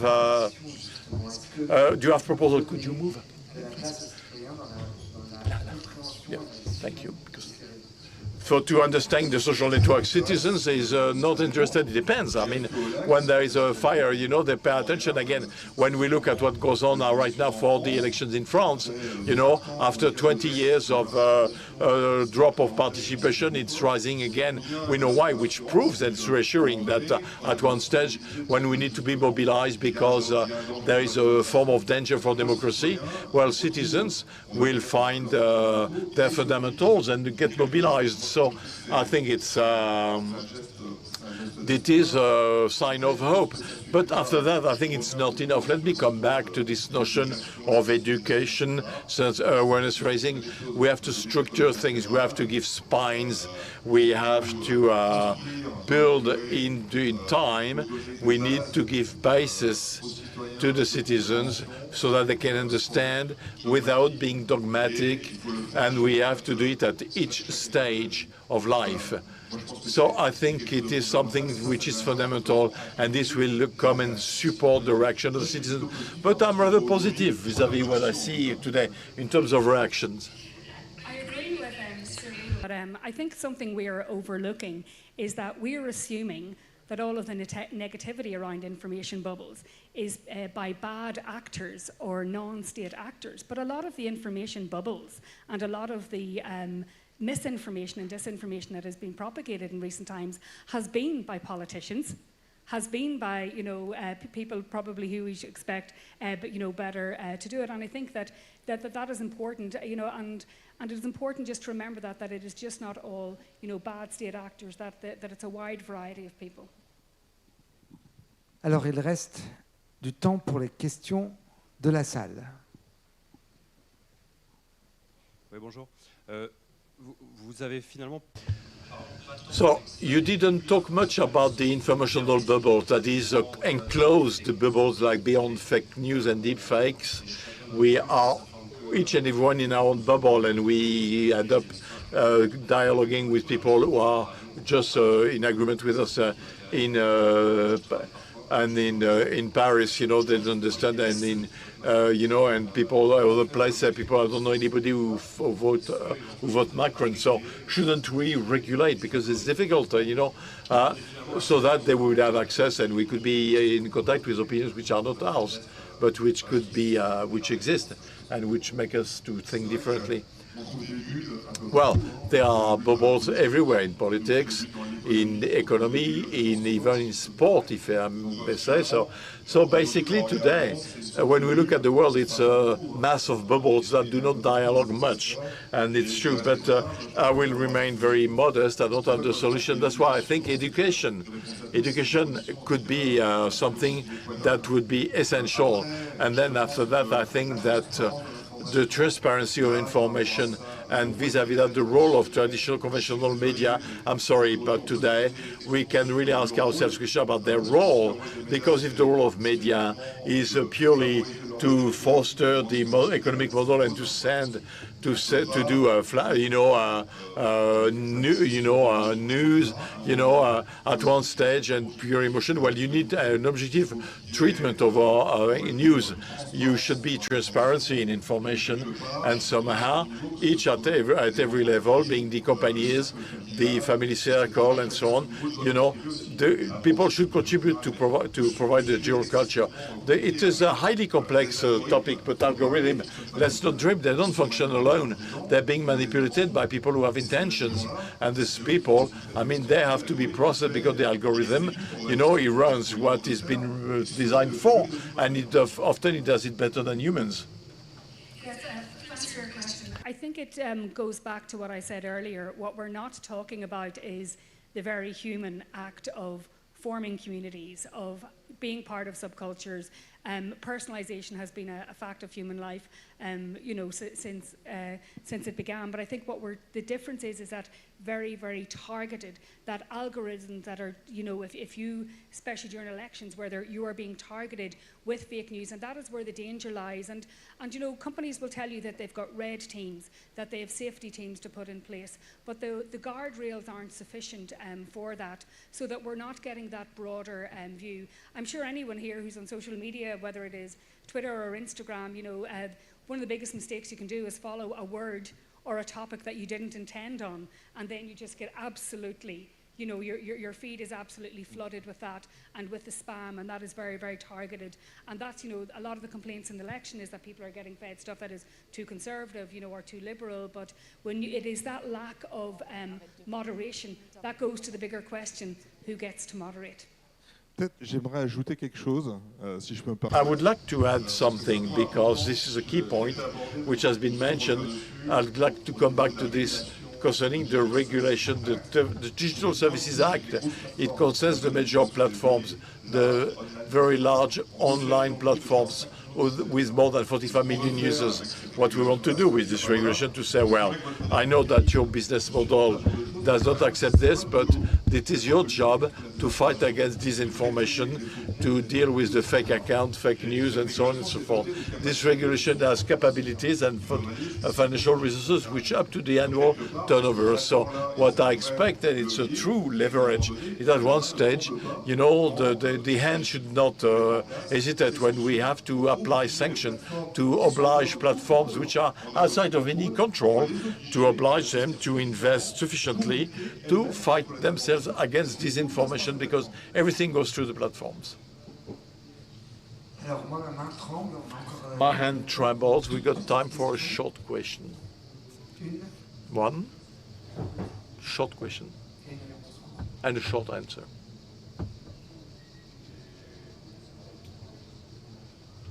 Qu'est-ce qu'elle fout?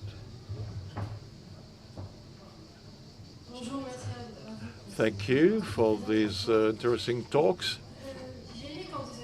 I liked it when you talked the fact that you closed in the informational bubbles. Mean we cannot see, we can't get a common reality accident. Could we try to be inventive, to act on technology? Can't we give the regulators more means to act technically or to impose things on algorithm, for example. So kind of a mandatory randomization, and or is it under study? Short answer. This is a long topic, yes, and I want more public-private partnerships. We want regulators and the public authorities to define the strategy, give the legal means to treat and accept to work with the industrial of the IT world. If we work together, we can contain the threat. Deval? Sorry if I have one here. Yeah, I think again, it sort of comes back to the regulation point and about transparency and also enabling both the companies, and also I think another big part that would help is a huge investment in academic research to do this. But I think transparency is the antidote to it. I'm not all that confident that fines or super fines are going to work, because the bigger companies can just absorb that risk and absorb that cost. But that is why, even as a journalist and a free speech advocate, I still offer caution. Merci beaucoup à Deval McDonald. Thank you, Deval McDonald and Cyril Malanger, for their presentation.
Bonjour à tous.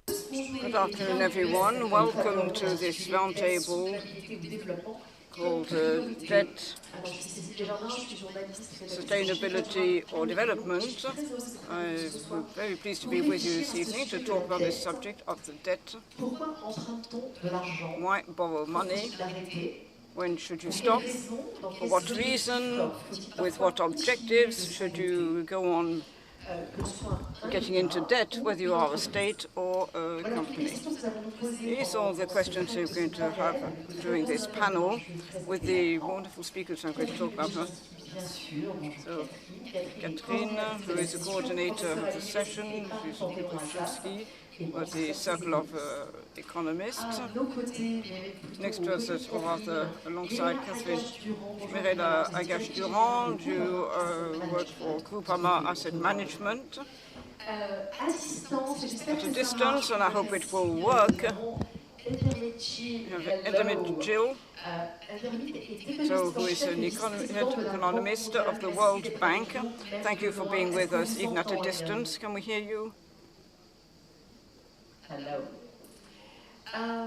Bonjour. Oh, I can hear you very well. Thank you. Great. We hear you too. Jean Wally,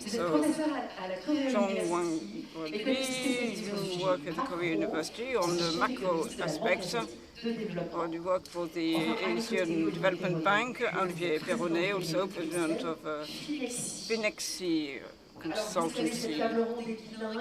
And if you want translation, do not hesitate to go and get a headset if you, I've just said in French, so if you don't speak French, you won't have understood me.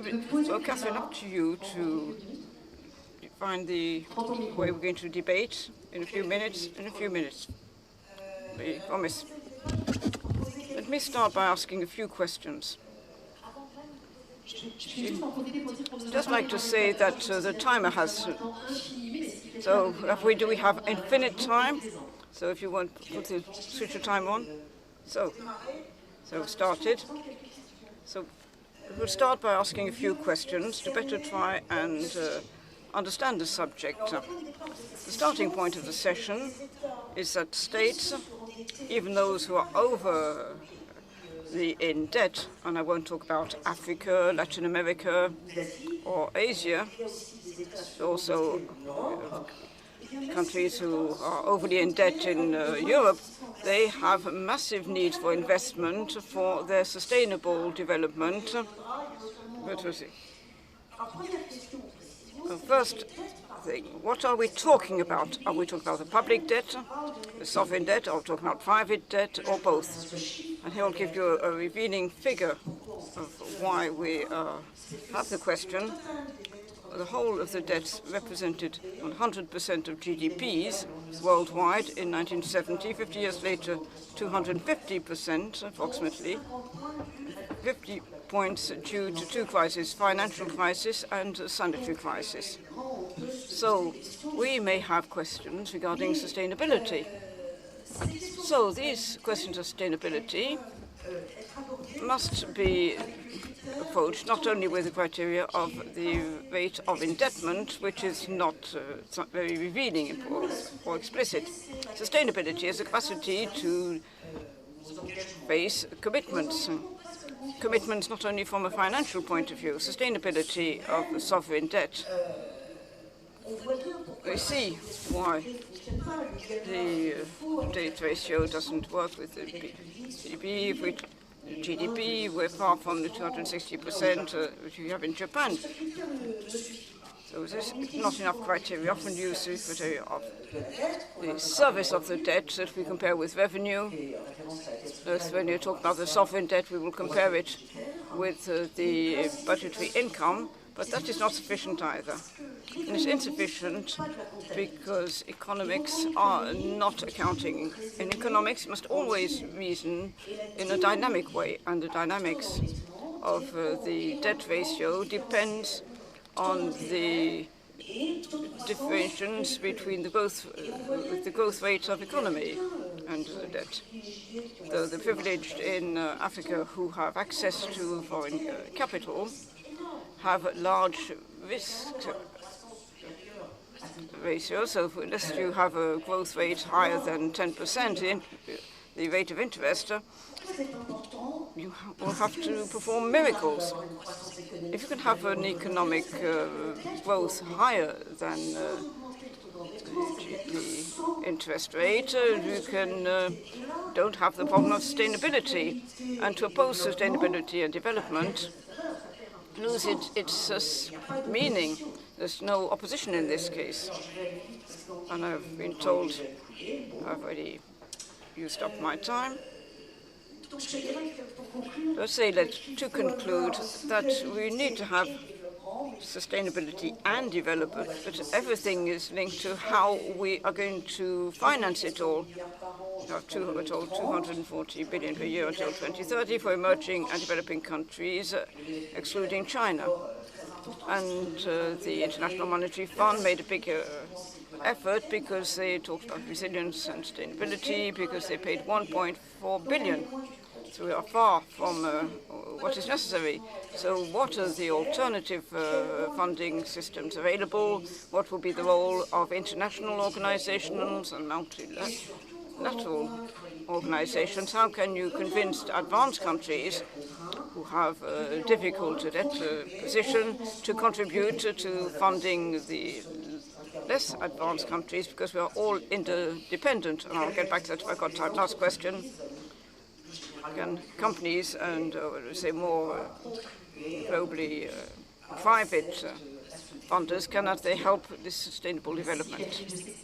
I know it's difficult, so thank you, Catherine.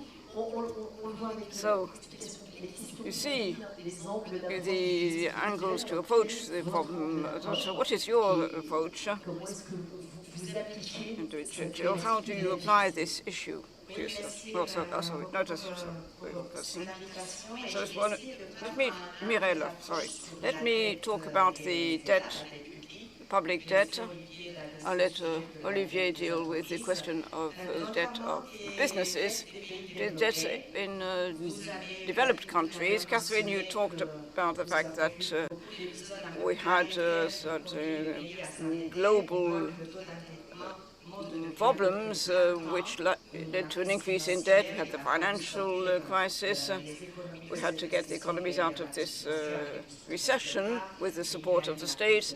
There was COVID. The United States had a plan to reduce it, and there's also a recovery plan for Europe.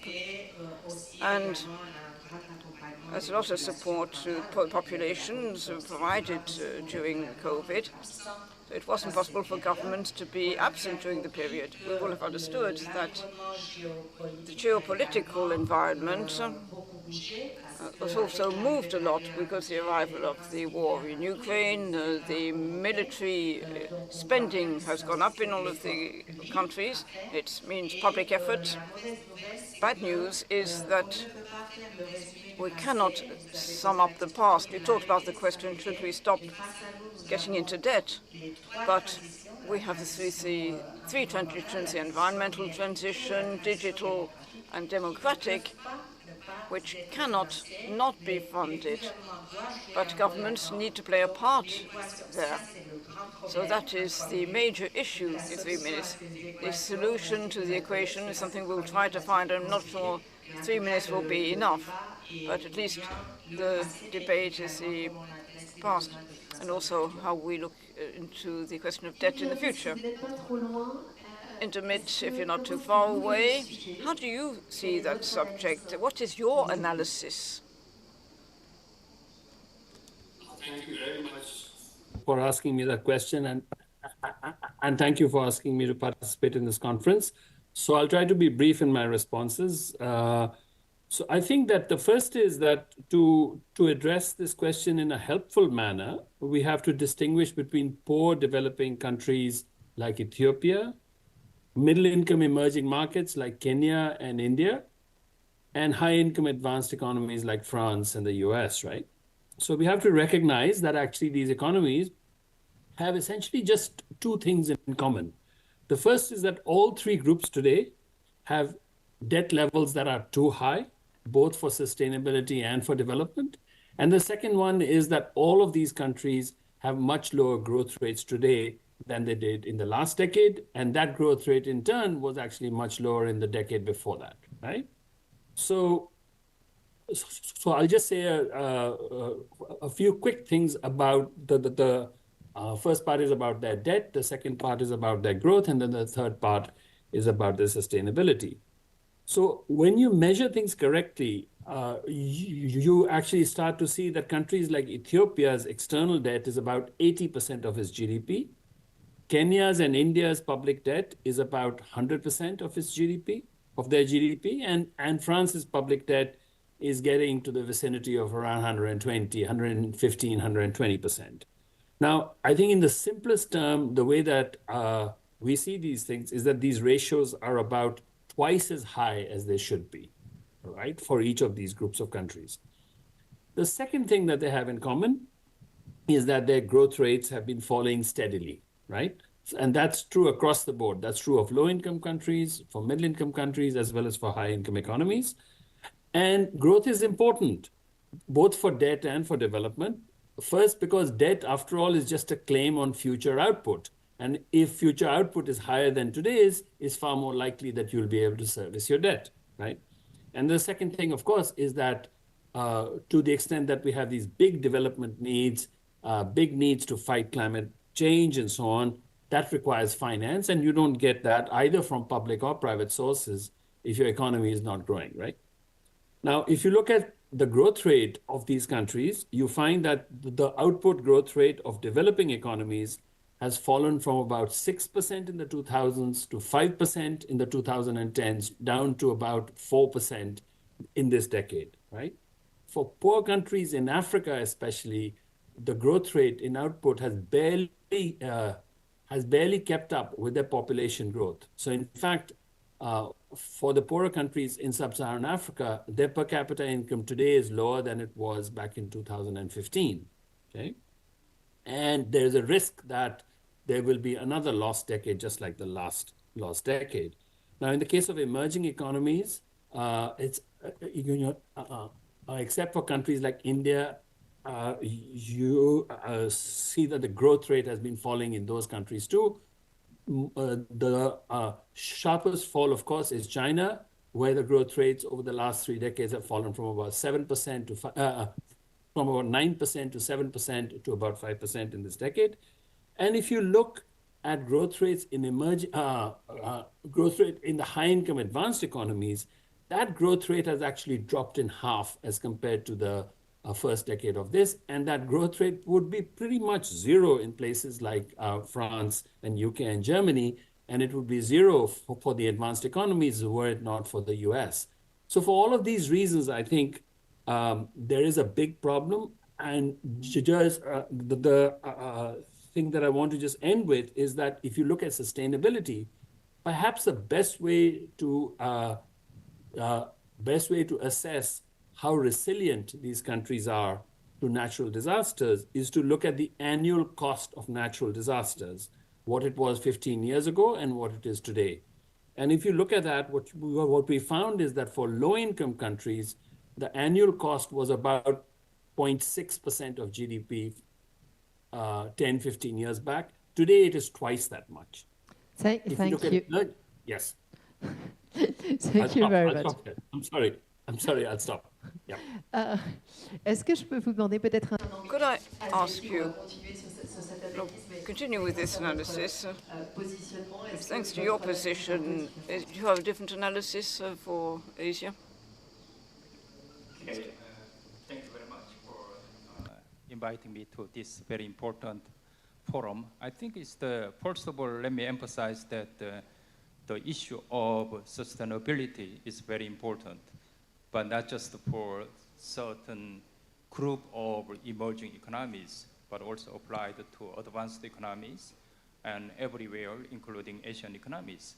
We are discussing development sustainability and fiscal debt sustainability. They are interrelated because the fiscal resources are very important to address the issues related to the sustainable development. What is the sustainable development? Sustainability of development is basically improving quality of life for current generation without sacrificing the need of future generations. But look at the current economic system everywhere. They are addressing the future generations' needs. We are discussing about environmental sustainability, social sustainability, as well as economic sustainability. It's just emphasized by other people. There are declining economic growth, increasing social conflict, and then deterioration of the environment. So we need to address these problems. And then sustainability issues requires some coordinated actions, not just at the national level, but also global levels. So my understanding of this sustainability issue is not just related to the fiscal debt sustainability, because fiscal resources is an instrument, and then this address the important objectives of the sustainable economic and social development everywhere. Merci. Olivier, avec toutes ces problématiques, est-ce qu'elles peuvent s'appliquer aussi au monde de l'entreprise? Can all this also address the business world? I'm very pleased to take part in this prestigious panel. Maybe to answer the question in the light of what has already been said, so to define a level of sustainability of a debt is a question of circumstances, specific circumstances, and there is something which is quite certain. Maybe there was a point not mentioned, is that who has it and what is validated of it. We heard that Ghana has defaulted with 24% debt, and if the United States are managing with 120%, which is similar to the French economy, as this figure of 120 sees the growth in the same way to support it. The problem of public debt and business debt, they face the same thing from a macroeconomic point of view. How are we going to fund the consequences of climate change, geopolitical instability, inflation? How we'll get better efficiency of public spending, reduce spending to encourage emergence, improve infrastructure for health, and improve access to education, for instance. How can you make sure that taxes are put to better use? Otherwise, the fiscal aspect will have a disastrous effect on growth. Businesses, because of what they carry solutions for their own funding, and to get to this, states are the ones that carry the public debt, but they have an important part to play in the economic choices as a strategist, as a state which regulates, and the cost of measures and the directions given, as well as the funding means made available, need to be distinguished. So the range of tools, at the risk of pushing open doors, exists at businesses at many levels. And maybe we'll get back to the subject later. You could have gone, well, what are the solutions? What can we do? What are the priorities we need to define? Priorities, well, business faced with an environment given by the state will be reactive. If the economy is dynamic and carry them along, it's fairly simple. But raising debt in developed economies, at least, and more generally, the funding or financing of companies, go through a number of tools. And sorry once again for declaring what's obvious. For the stock market is one thing, and so even if it's been more difficult, it's been 18 months raised more recently, against 20 in the past.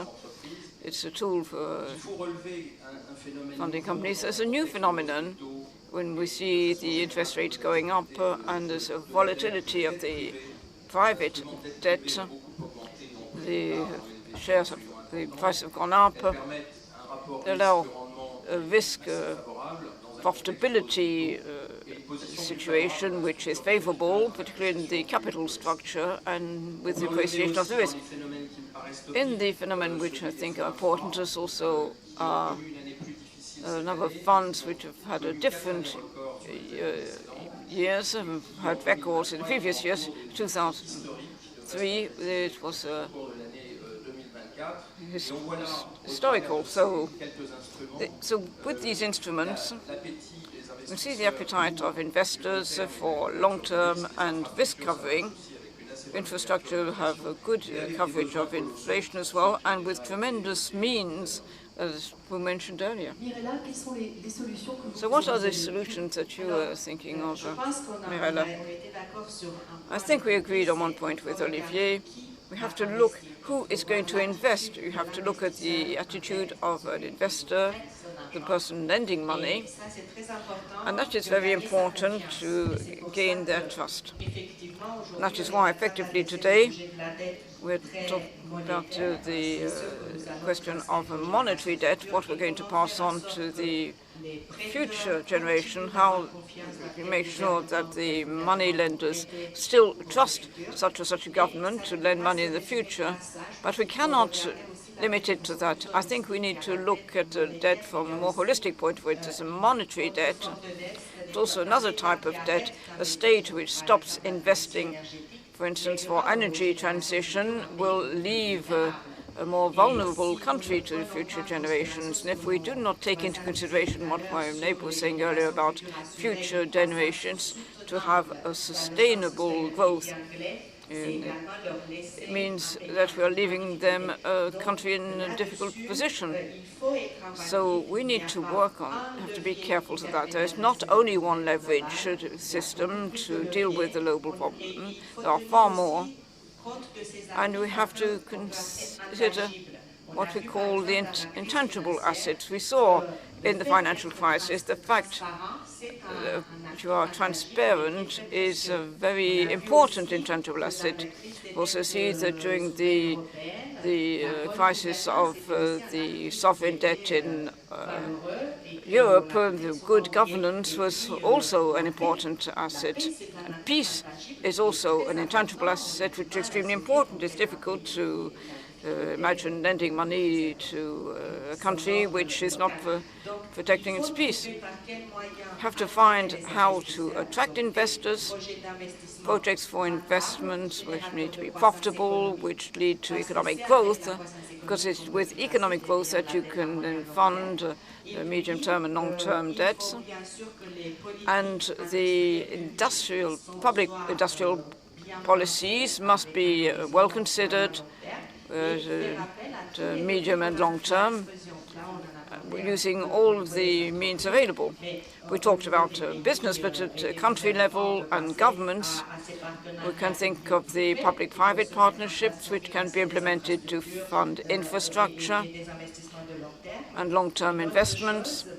Another thing, for instance, in developed countries, we have high savings rates. So there's a lot of savings, for instance, in the United States, a lot of savings which could be used to invest projects in the future. But here you need trust, you need profitable projects, and you need a European regulation. So we are calling for recovery of the capital market union, because that will mean that we do not have a fragmented European market, and we can support the development. And then, in effect, maybe we should accept from time to time to have a higher level of debt. It's not the end-all of sustainability and economic development. If we have a trajectory showing that growth is there and financing the projects which allow short-term and long-term development. I think the key word of Mirella is trust. So, you would see transparency. What can we say? Thank you. Well, I think it's achieving both development sustainability and fiscal debt sustainability is both important. If we look at the highly indebted countries, they need to spend a lot of money for debt service payment, which will divert their resources from investing in essential social infrastructure and also environment. So how to resolve these issues? Of course, I mean, we need to get good information about what's the really needs for those countries to address those problems. But it's not just those highly indebted countries. In many countries, they need to have appropriate actions and sufficient financing and good governance to address these sustainability issues. So, for example, in many countries, there are hidden debt. Even in China, now we are discussing sustainability issues. China was known for very high growth, but now they are suffering from slowing down of economic growth, emphasized by the World Bank chief economist. But it's still high number, but their social inequality is very high. Also, environmental issues they need to address. I mean, so, but some countries, we don't know what is the really current situation of the hidden debt. For example, China, there are hidden debts in the local government. So I think it's the first important priority of action is getting to the national level. They need to improve the growth, of course, growth potentials, because they need to develop the economic and human resources and also technological development to address their stagnant economic growth. That will reduce the public debt to GDP ratio because the GDP will increase. But the fiscal reform is also important in many countries. They cannot really collect the sufficient resources through the tax system, and also there are very wasteful fiscal expenditures. So we need to address these problems. But let me just get to the global effort, because the global organizations such as World Bank, IMF, G7 and G20 need to address these problems. They need to, of course, collect the good informations in the worldwide to address the sustainability issues. It's not just for the current situation, but also in the future. What will be happen in the future, in 20 years later, 30 years later, in the worldwide? What's the problem in Africa and Asia? So we need to look at the future. And then globally, especially the financing and it's very important issues. We cannot really leave this issue to the private creditors, because private flows are always fluctuating, and then depending on the financial market situations, emerging countries cannot really rely on the private resources of financing. So this multilateral financing is very important to address basic important social needs to achieve the both development and fiscal debt sustainability. So let me start. Olivier, une réaction rapide, vous vouliez? Oui, je pense qu'il y a un exemple en France. I think there's an example in France that we have on the porosity of all of this and the collective importance on public debt and what we put up opposite it, which are the assets. If we look at our nuclear sector in our country, which for 20, 25 years was neglected and even maybe deteriorated. Today, by relaunching with 100 billion as an investment envelope and having taken the decision to nationalize, I think it's a whole sector that's starting up again and where the startup nation can find its place. There are solutions in future on small nuclear plants. We see a new economy being born that's fully private, that can provide solutions. So from the point of view of financing, if we start with nationalization, it's the state that takes on board the risk. But in terms of risk sharing and opportunities, we have a new sector with new energy that shows that we can create assets.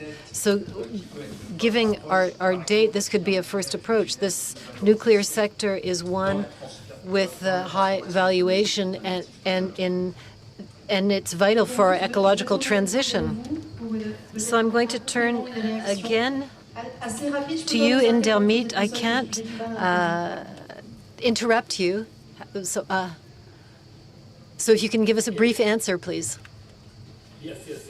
So I think that, again, I think it's very important to think of low-income countries, middle-income countries, and high-income countries. So if you look at low-income countries, essentially, you have to help these countries make their people more resilient to things like climate change and so on, while recognizing that they don't have room for more borrowing and things like that. And I think it's very important to understand the big differences between these countries and countries like France. So, for example, France spends something like $10,000 per student per year. If you look at the typical low-income country, it spends $50 per student per year. So France spends on a student in one day what a country like Mali spends in a whole year. So I think it's very important to actually put a lot of emphasis on things like education, health, and basic infrastructure, especially energy in these countries. Then when it comes to countries like India, you can't expect them to do the same things that countries like France and all are doing today in terms of cutting emissions, but you can expect them to cut pollution, local air pollution. So for example, local air pollution in Paris is much, much lower than local air pollution in places like Delhi or even in Beijing today. And that's the big part that I think that these countries need to do to make life better for their citizens, to make things more sustainable in some sense.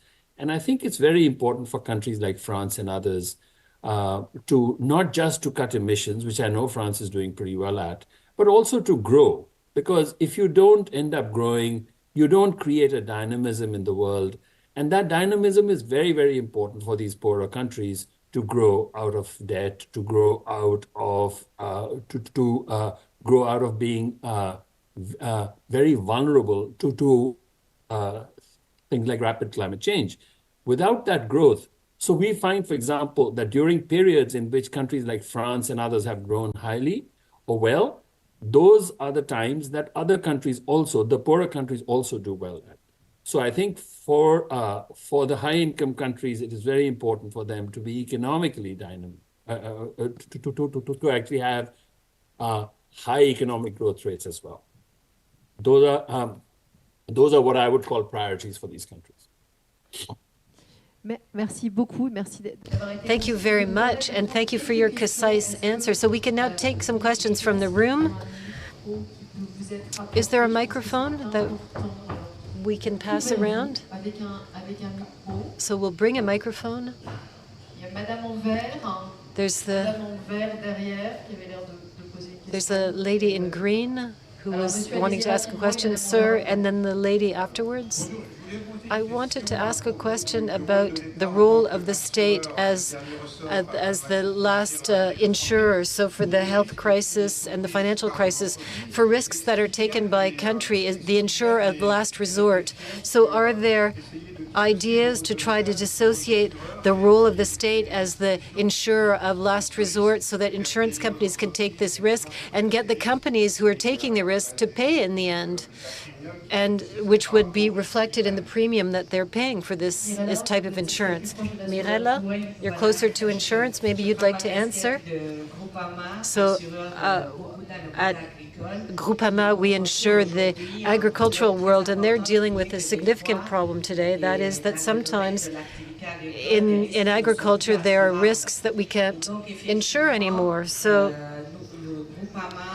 Groupama and other French insurance companies have worked with the public authorities to rework on the insurance system, because you have to understand that a company has inherent risks, because if they don't have insurance, if you have a farm and, for instance, your crop of the year is destroyed because of a fire or because of freezing conditions or rain, if we can't insure these agricultural risks, the farm will not be able to last over time and will never get insurance again over the long term. The government has worked. The government is the insurer of last resort. Everyone has to come and make efforts on this. The farmer has to think about the way they're organizing the farm, their industry, in order to take into account the risks. The insurance company will then take on board a part of these risks, and then after that, it's the government that will come in with the higher tranche. But everyone has to make an effort. In view of climate change, if you're growing lettuce in southern France where it's 40 degrees, you're not going to succeed. You can't grow lettuce here anymore because you won't get crops. You're going to have to change your crops and grow lettuce in the north. So everybody has to find how they can reorganize the system, and the professions are organized by branch to break down insurability to make sure that everyone's playing their role. There was a question from the lady at the back. Hello? Mr. Olivier Perronnet proposed strategies for solutions for developing countries, like the stock exchange or funds that we could do to alleviate debt. But I would like to know what you think about the fact that we could have our own currency. Would that allow us to bring debt down for underdeveloped countries in Africa? Or would it be able to mitigate the risk of the insolvency of our debt? Can private equity help solve the problem of non-solvability of the debt of African countries? No. More the fact that we would have our own money, our own currency, could that bring down the risk associated with the debt of our country or the insolvency of our debt? I think that's a very important issue because many emerging economies have a foreign currency denominated debt. They don't have own international currency. So you need to look at the exchange rate and also what happened to the global financial markets. For example, if US increase interest rate, that burden all of a sudden increase. You need to pay more for foreign currency denominated debt. That's maybe unfair, but it's also reflects the current monetary system, basically dominated by a few international currency. So very ideal case is if any emerging countries own its own international currency, that would resolve these issues we call currency mismatch problems. But it will take time. One African countries cannot do it. Whole African countries may need to get together and discuss these issues. But it took a long time, even for European countries, to get into the euro. So more importantly, I think is the multilateral lending institutions like IMF could use its resources, like a special drawing right, it has its own best currency, may allocate to support the African countries to get out of these current debt issues. So we can discuss these issues globally because it requires some global coordinations and cooperations.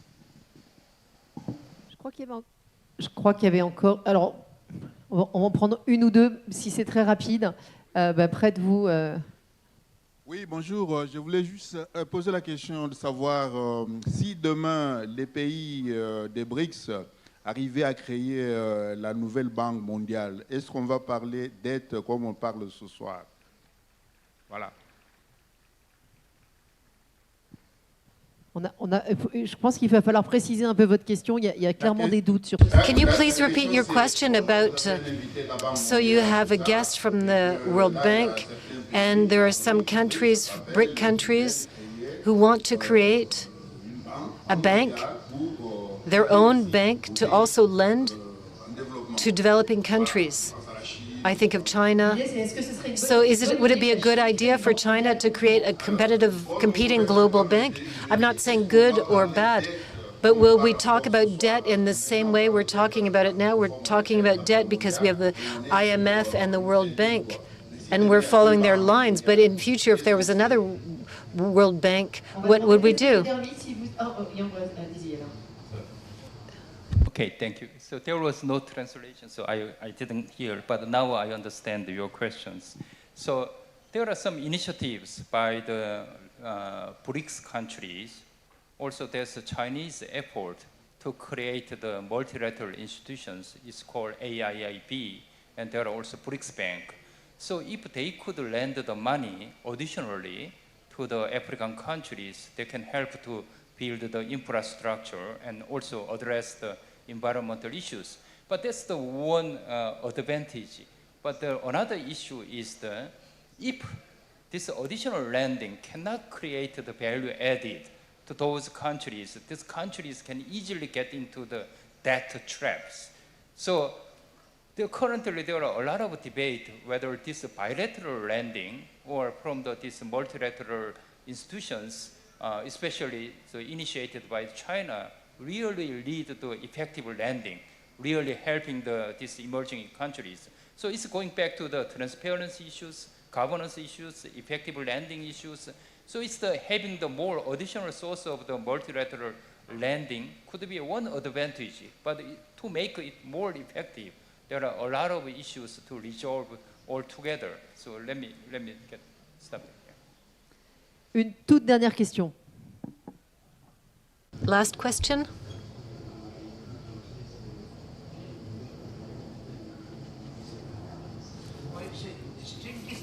I have a question about time concordance.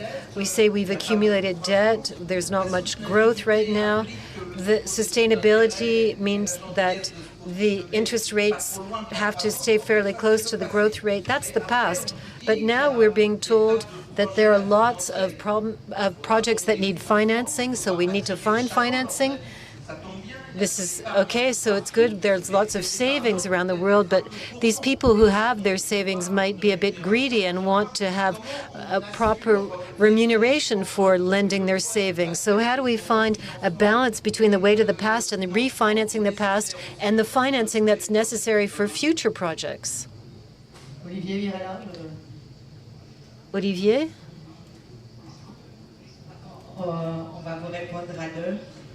So we'll answer both of us. The balance is essential when you try to work on these projects. You need to have project discipline. These projects must compensate for the risk that the saver is taking. People with savings are not all capitalists with huge houses and a lot of money. We're talking about the savings of normal French people who save for their retirement, who save for rainy days. So you cannot treat this as though it was free money that we don't know what to do with. We need to be rigorous in terms of the projects that are proposed for financing in order to draw these money from the savers. You have to be transparent about the projects. There has to be a good return on investment. And there's a duty to accompany and to explain these projects that are brought to market for savings. Secondly, it's true that the combination between private and public financing is something that could be successful because you have this complementarity that means that sometimes public financing can be there just for the high-risk tranches that are more difficult to, where it's more difficult to find private investors. But we've seen in the past that this type of method can work. Like all investments, there is no such thing as zero risk, and that's why there's always a yield, return on investment. But this mechanism has already been successful in the past. To add to what was just said, I think that the answer has multi-forms. We need to put risk back in the middle of the economic debate. There's a category of investors, the richest ones, who can accept a high level of risk. And we have to accept the idea of taking risk. Where things are more complex, and when we're talking about savings, pension funds, etc., that have to report to their contributors and these people who are going to live from the return on investment, the question that you asked earlier about the state as the guarantor of last resort, they have to be at the end of the spectrum too.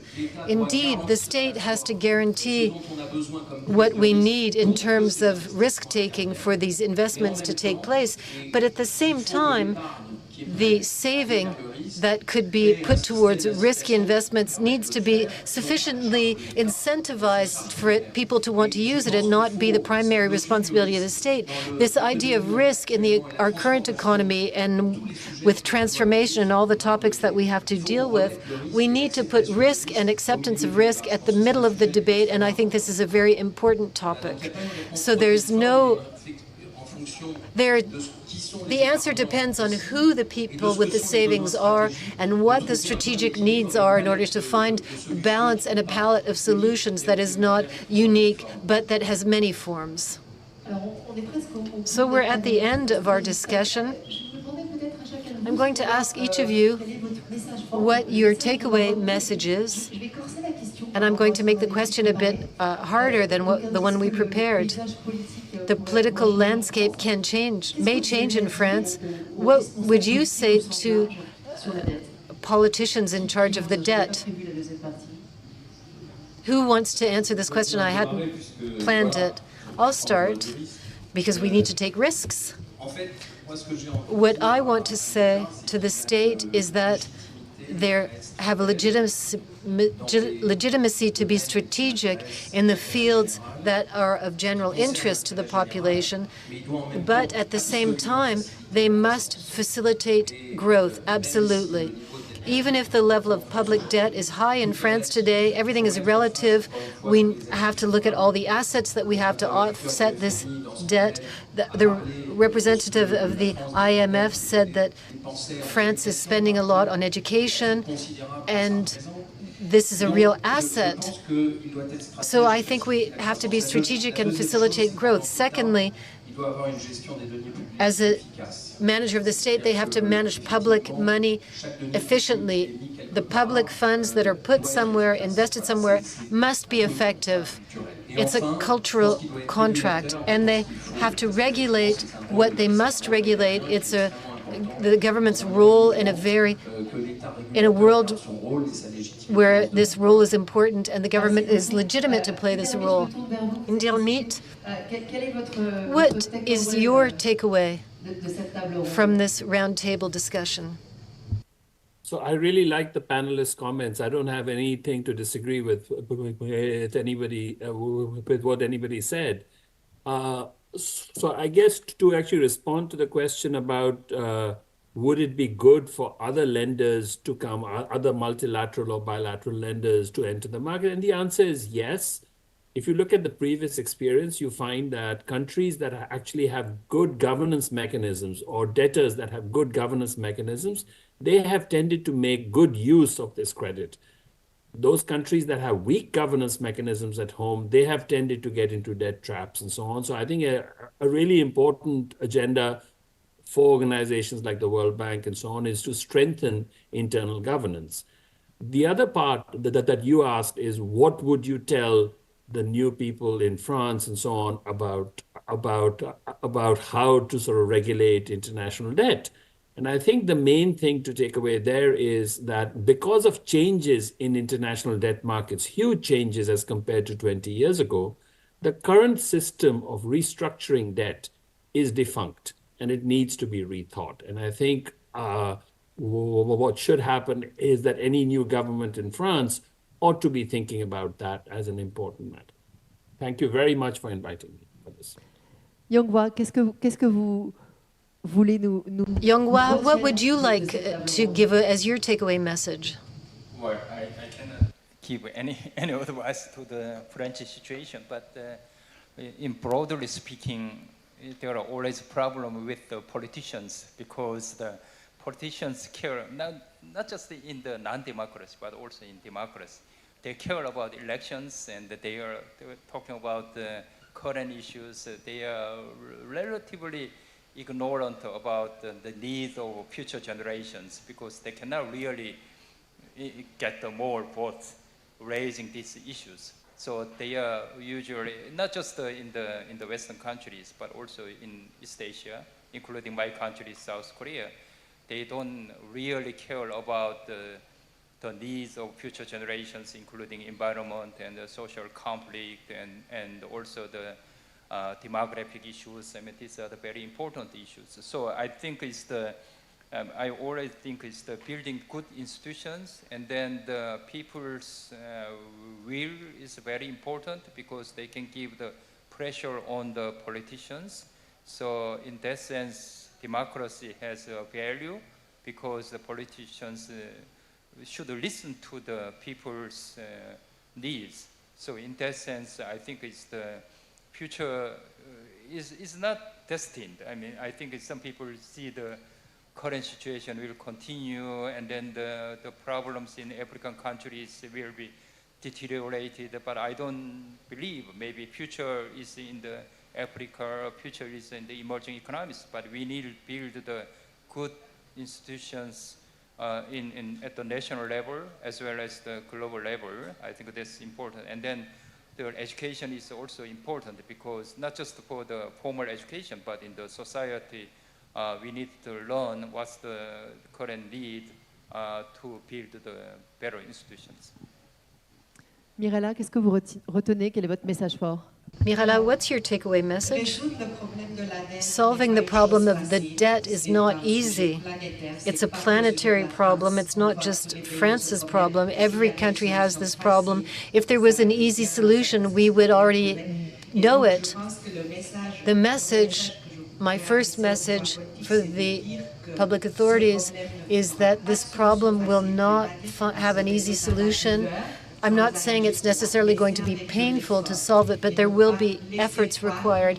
And you shouldn't let people believe that there's a magic solution to solve these problems.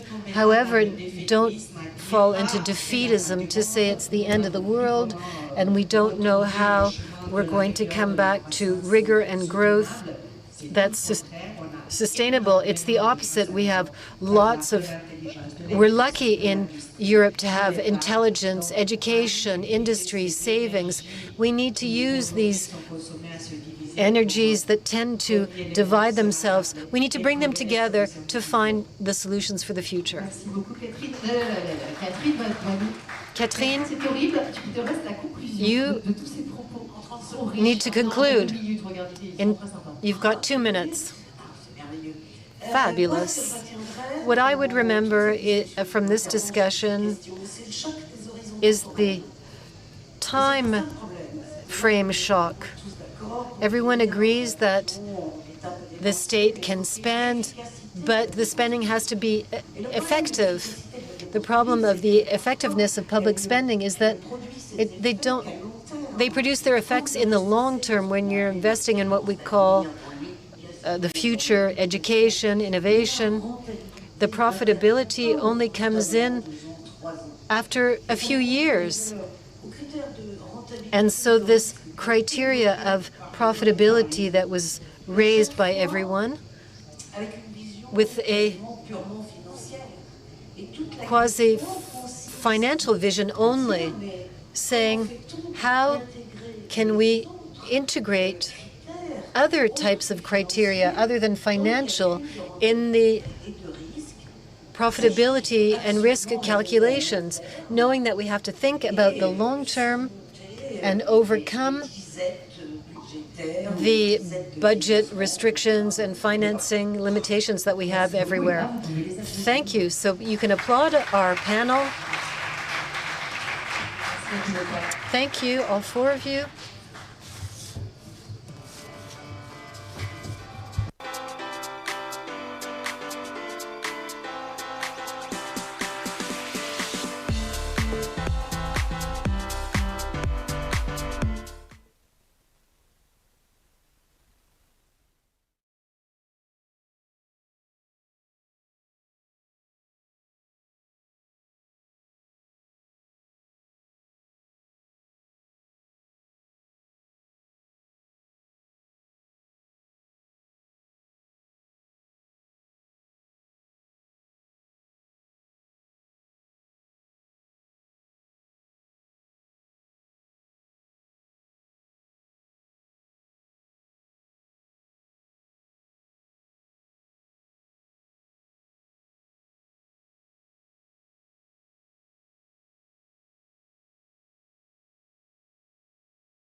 Bonjour à tous, je vais juste présenter.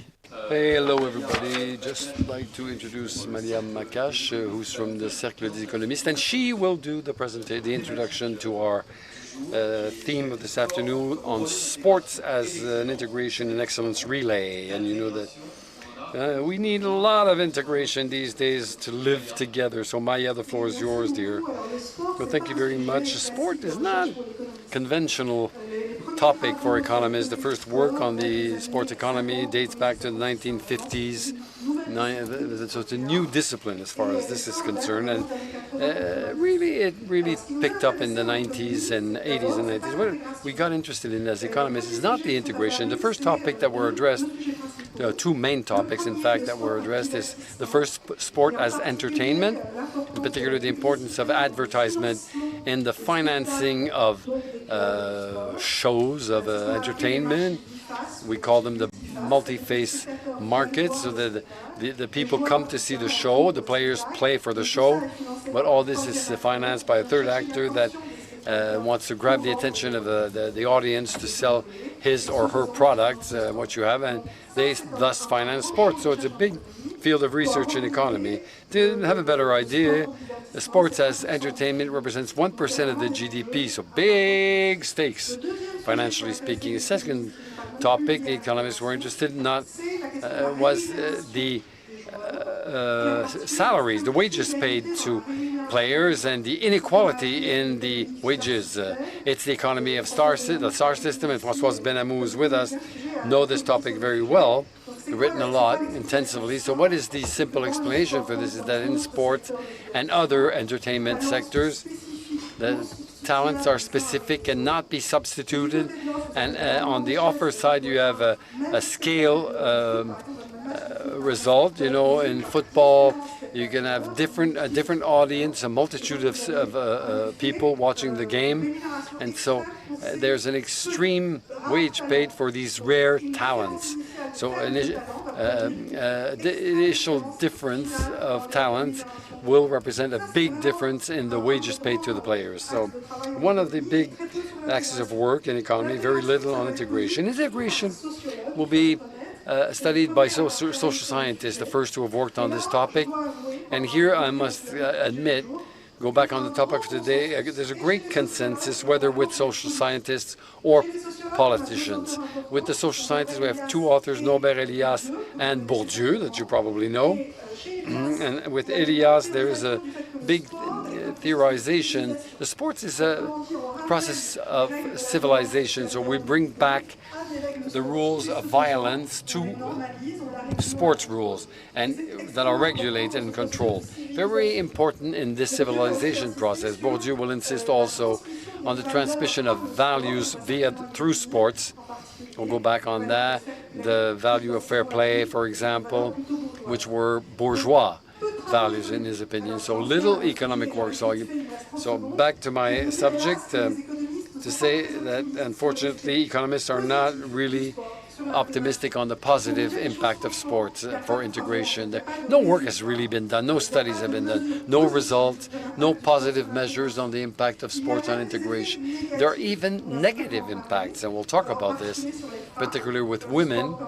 The woman has a more masculine type of activity, discrimination, and stakes with the racialization, with cliches that appear. I will not offend you by mentioning them. You know what I'm referring to. So the real question is, what can the authorities do under these conditions? We can be surprised by seeing the consensus, political consensus from the 1930s with the fascist movements right to after the wars with the Gaullists and the communists, who all adhere to the idea that sports is good for civilization, for integration, and for the living together. And as a shocking introduction, why don't we observe empirical facts on integration? The only impacts the economists observe are the two. The role model effect, that is, that population that are not integrated by seeing the example of some, whether women or men, or immigrants. So it's a role model that enables to project oneself, to identify oneself the integration process. And the other positive effect is on the economy of feelings. There's a work by Claude Assinic that shows that during the Olympic Games of London, Berlin, Paris, during the Olympic Games, you observe that during the Olympic Games, people are happier. This effect is transitory. I don't know if we'll experience this in Paris. I have a few doubts for Paris, but nevertheless, it's a positive result that we could observe. Just to launch the debate, but I'm sure our guests here will be more optimistic than what I just said. Thank you very much, Maya. Well, in fact, if in 3 weeks we can be happy thanks to the Olympic Games, it'll be great. But in any way, I think we can start by sharing something. When we had our discussions preparing this roundtable, we all wondered why the Cercle des Économistes was asking us to devote this roundtable on this notion of sport. We know there are not very many economic studies on this theme, excellence, integration in sports, and we wondered if this roundtable would be interesting to people. And in the end, well, if the answers would contribute, we would propose would contribute to the public debate in these rencontres économiques. And of course, the recent news of really the dissolution of the National Assembly, the debates in the recent weeks have shed a light on a France that is partialized, radicalized, worried, and upset. And by continuing our exchanges with this new landscape,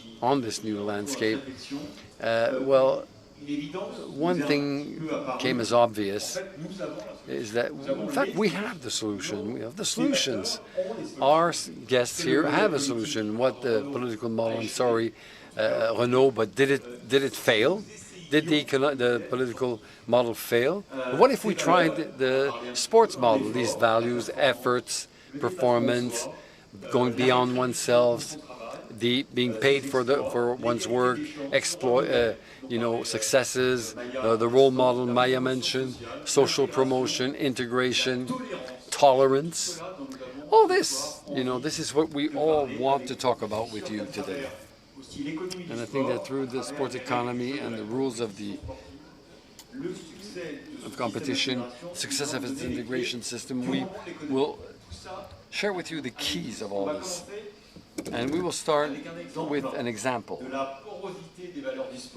The porosity of sports values with corporate values. We'll start with Daniel Val. Daniel Val, are you a bicycle man, a former voluntary president of the Cycling Federation, and you've made you're a banker also, you've used the value of sports as a driving engine for your enterprise. So how can you say these values are shared? So first of all, I'll talk about performance, simply because the enterprises look for performance, and that is the objective of an enterprise, to be as performing as possible, to make profits, and to bring forth satisfaction to its clients. Today, more and more, to contribute to the common well-being. At the Crédit Mutuel Bank, we are very much attached to this dimension. And sport is seeking performance. Seeking performance with a view to our competitors and for ourselves. And this dimension is really essential. And Christophe, everything you've said in your presentation on the values of sports, of excellence, of fair play, tolerance, the values of inclusion, well, it's clear. Obviously, the introduction proposed by Maya is quite pessimistic, I must say. And you said that sports and derivative activities represented 1% of the GDP, but how much well-being does it generate? Entertainment, how much does it contribute to well-being? And yes, of course, I know it's difficult to figure out, in terms of results. contribution to well-being when enterprises encourage sports practices, and we do that. We install showers, for example, to enable our employees to come on their bicycles, to eventually do their jogging during the midday break, and it's also the organization of competitions, as we see in large companies. We create culture, create value, we create a team spirit, and enterprise, of course, boils down to a team spirit, which is essential for the quality of the performance, but it's also the well-being. Tonight there's a football match, very important. It would be great if on the 14th of July we could continue the national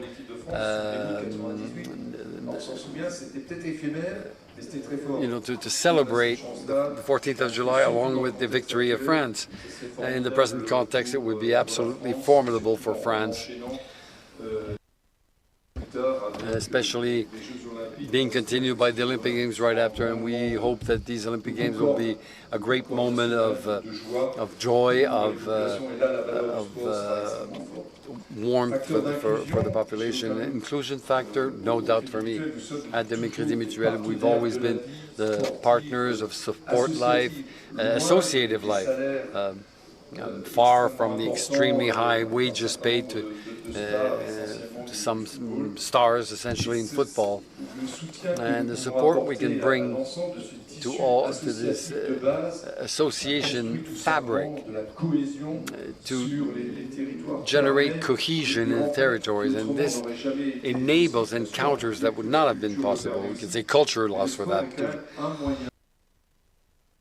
Sports is an easy way to integrate, to get together and to share activities together, especially when you're in playing team sports, for example, on a field. There are some exceptions, of course, and we really build cohesion and a strength to move ahead. So I understand that this economically, we can't put figures on that, but the reality in the field, as a lot of us experience it, there will be probably some sport directors here in this room, but we know that this gain, can't put numbers on it, but it's essential. Another example on health this time.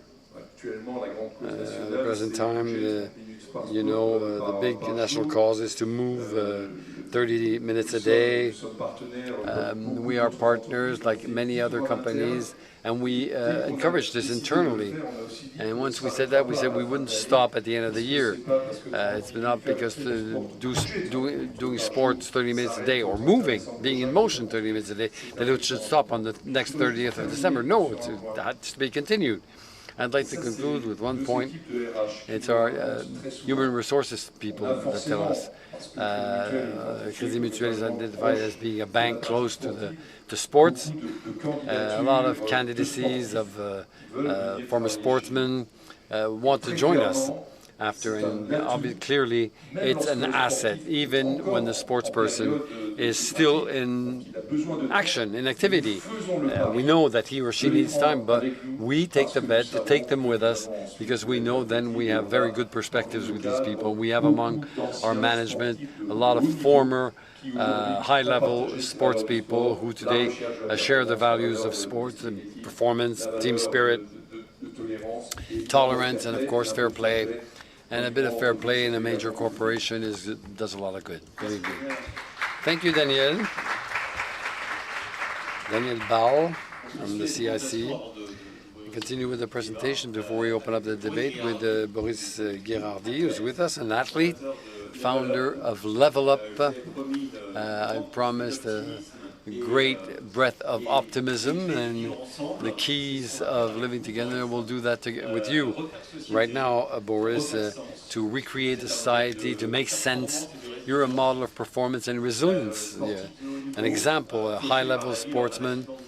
You had a motorcycle accident and you recovered and became another ultra high-level sportsman, ultra trailer, and you represent a big brands, and you really represent the nobleness of sports and excellence, and your example is inspiring. Give us the modus vivendi here. How do you operate?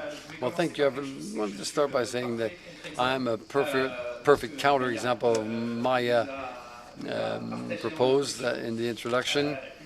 Sports for me, I will not talk about. I wouldn't be here today if there hadn't been sports. I couldn't have recovered if there hadn't been sports. I would not have been able to carry my daughter on my shoulders if there hadn't been sports. I wouldn't be here if sports hadn't been there, if I hadn't had sports. And for me, it's essential, it's vital. I am condemned to practice sports. It's a sentence, but somehow there's something that's essential. As you can see, it's to be able to have access to sports. What I wear here, the blade I'm wearing, a few years ago it cost 10,000 euros. If you go in a sports shop and you say, I want some running shoes and it's going to cost 10,000 euros, you're going to do another sport. But for us, it's all the sports that are like that for the physically disabled.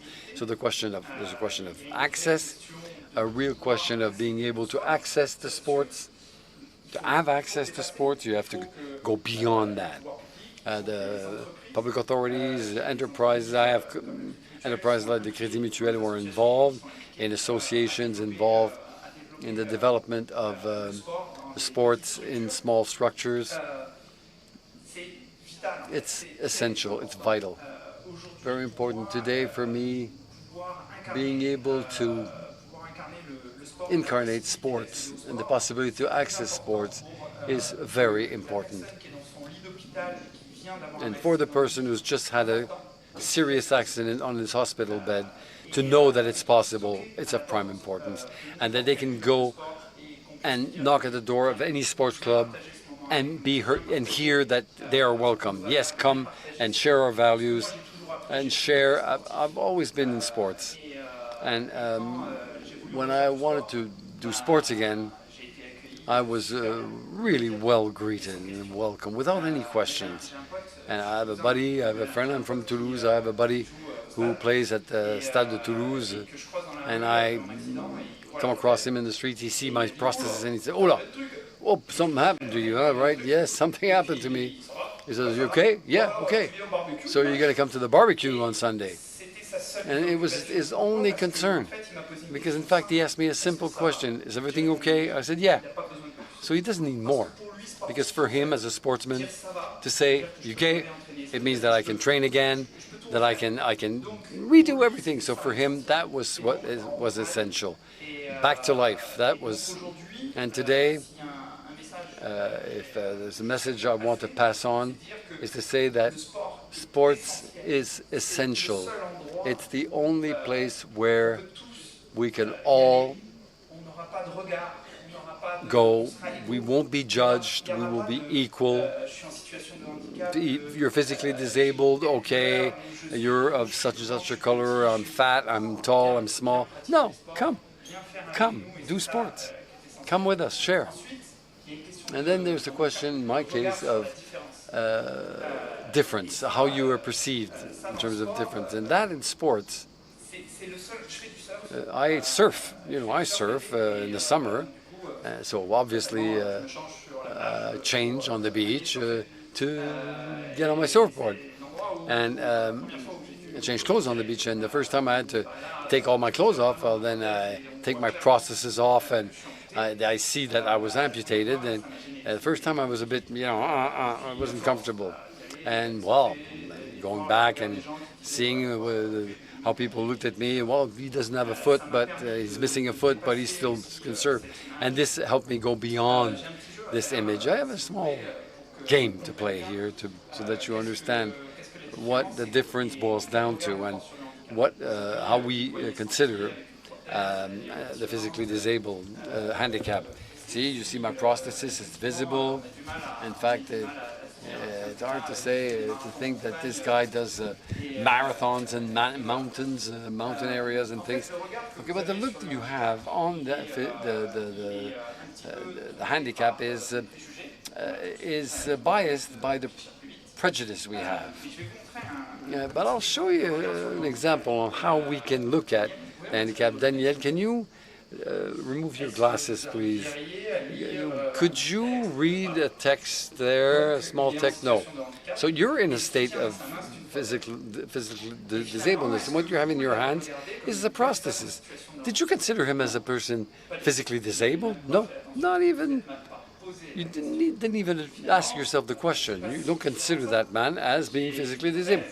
I'm not different. I have a process. If I remove it, I can't walk. If I put it back on, I can walk, run, and do all kinds of things. So we see that the way you're perceived it's very subjective in society, but it disappears completely when you practice sports. It's something that people don't even look at.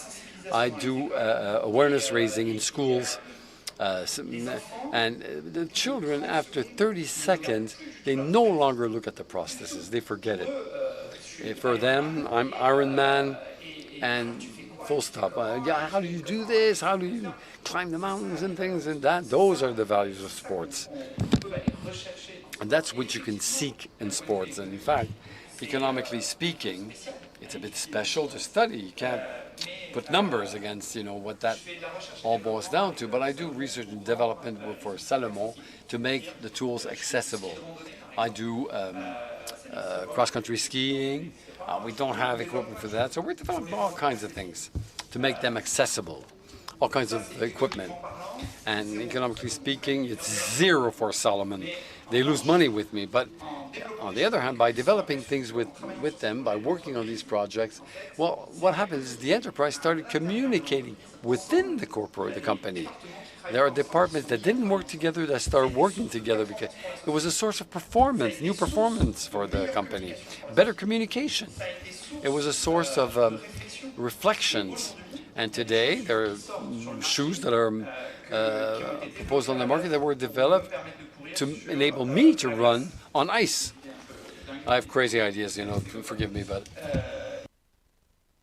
So today, if you go on the site of Solomon, you'll find a pair of shoes for you, valid people, so that you can run in the snow or ice. So it's an innovation that came out of because of my blade, I couldn't run on ice or snow, and they developed something, and okay.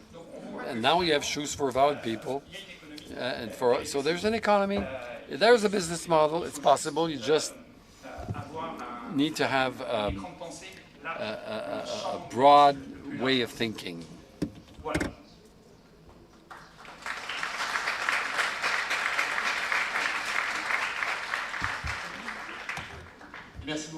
Thank you very much, Boris. So we're with Stéphane Palaise, the CEO of the Française des Jeux. And again, with you, Stéphane, we have a formidable example of the porosity between the world of sports and the values of sport and the values of corporate values. So how it's porous, how it's pervious, all the exchanges of value and ideas and technologies. So first of all, for you, Stéphane, sports is part of your commercial targets, of course, with betting, and you've made of your investments in sport part of your business model.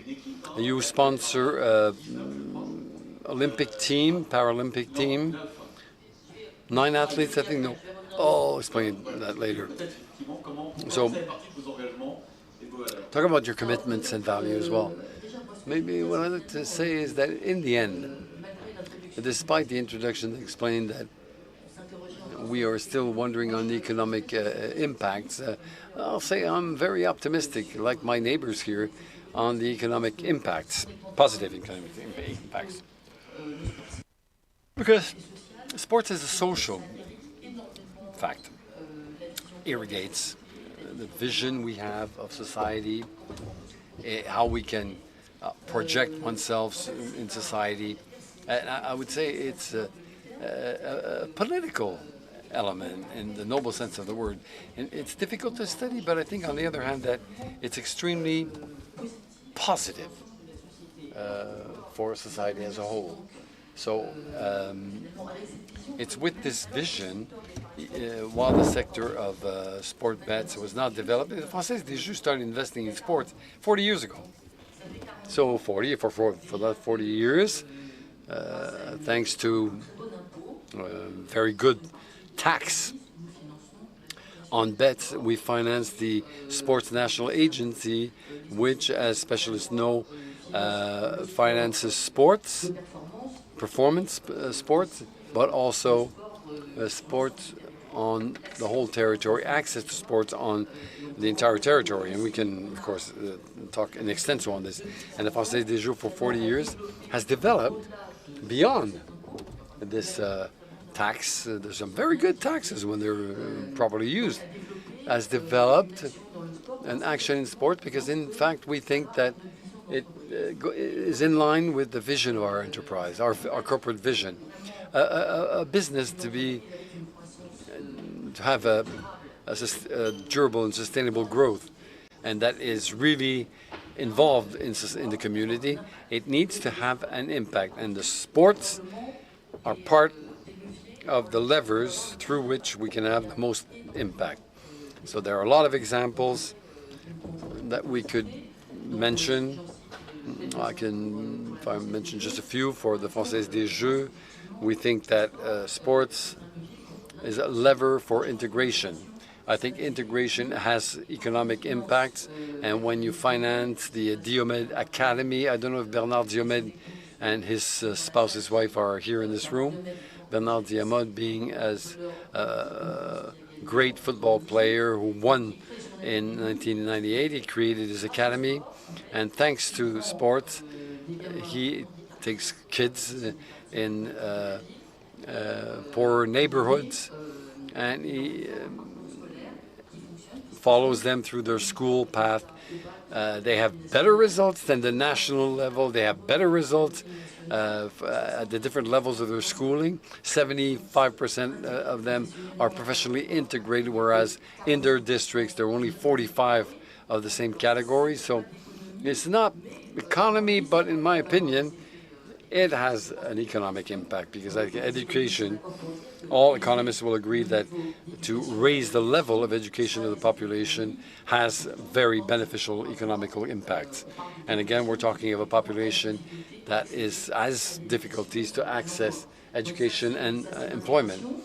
And so integration. We could talk also of inclusion.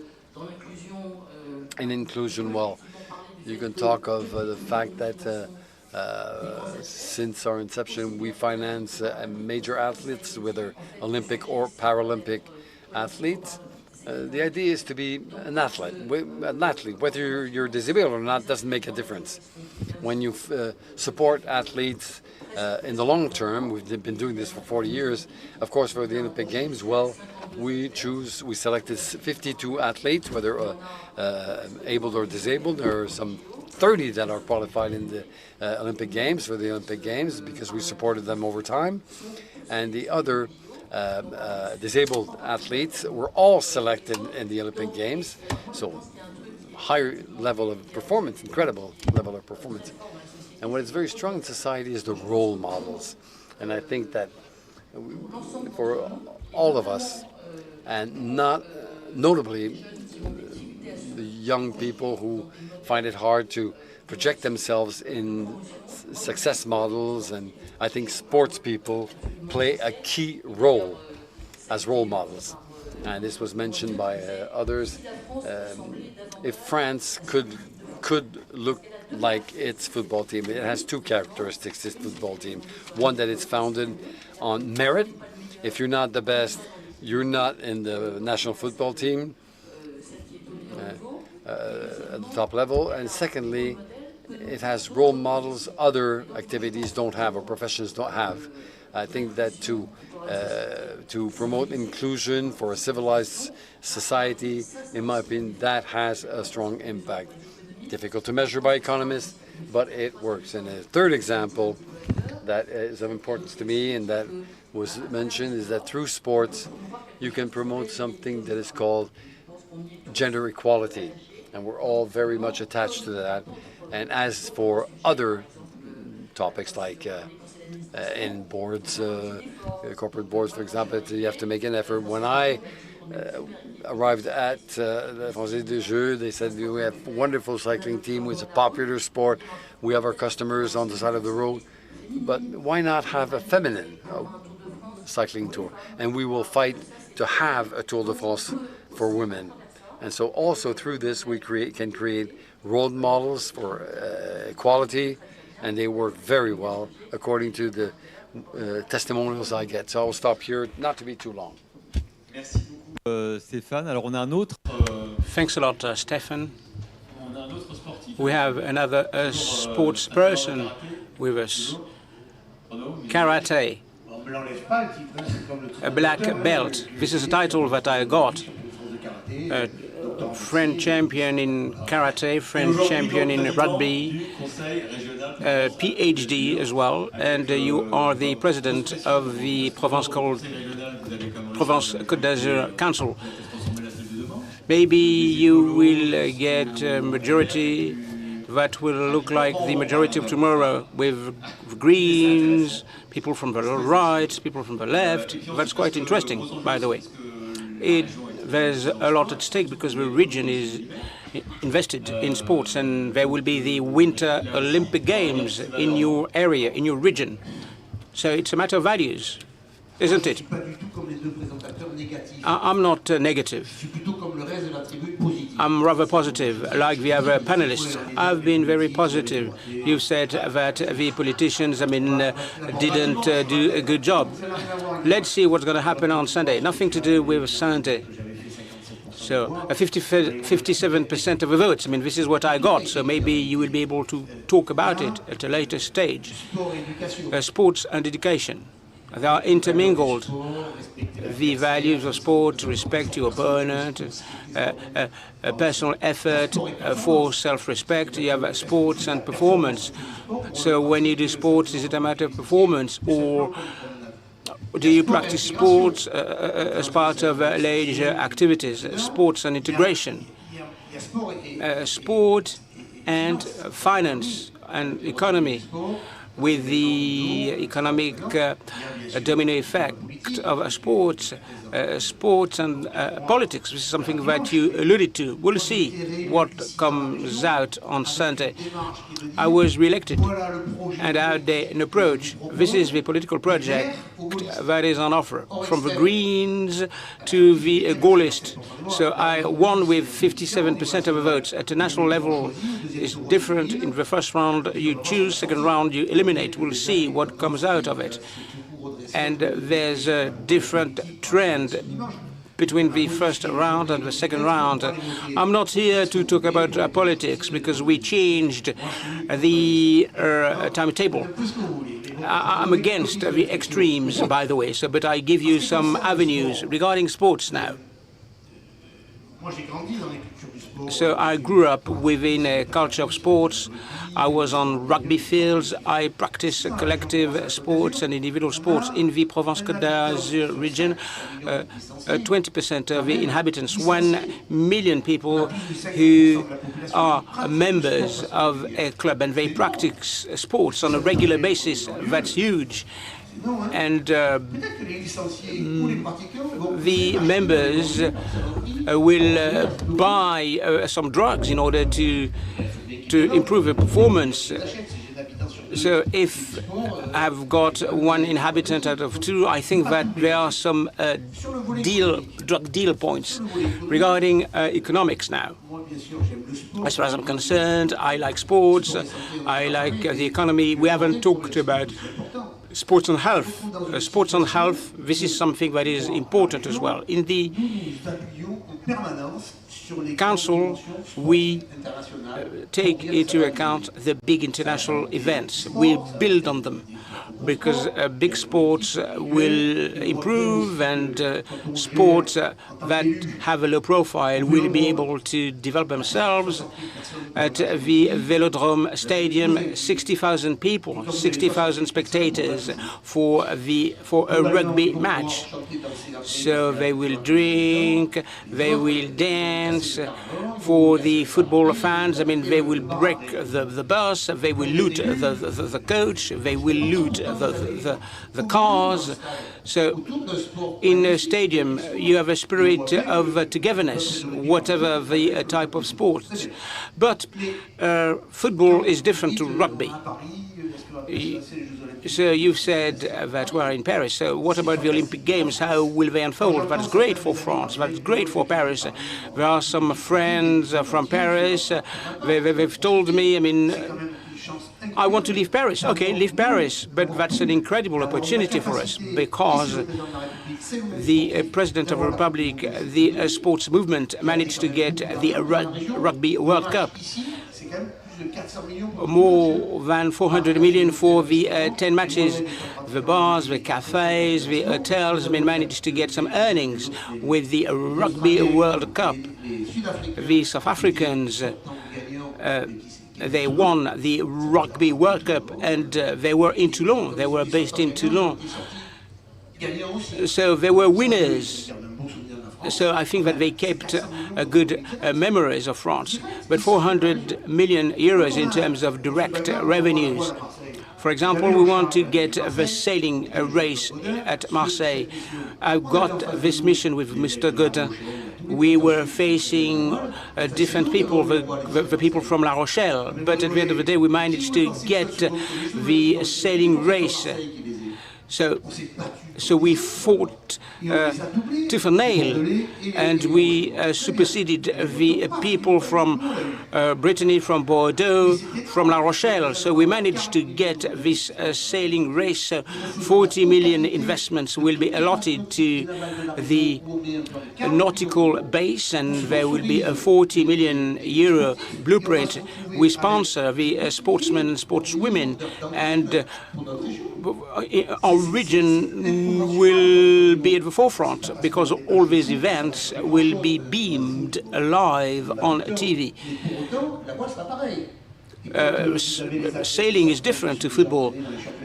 So you have some athletes who've already practiced. So it means that you have a kind of direct and indirect secondary economy, plus an image. So these big events are pivotal.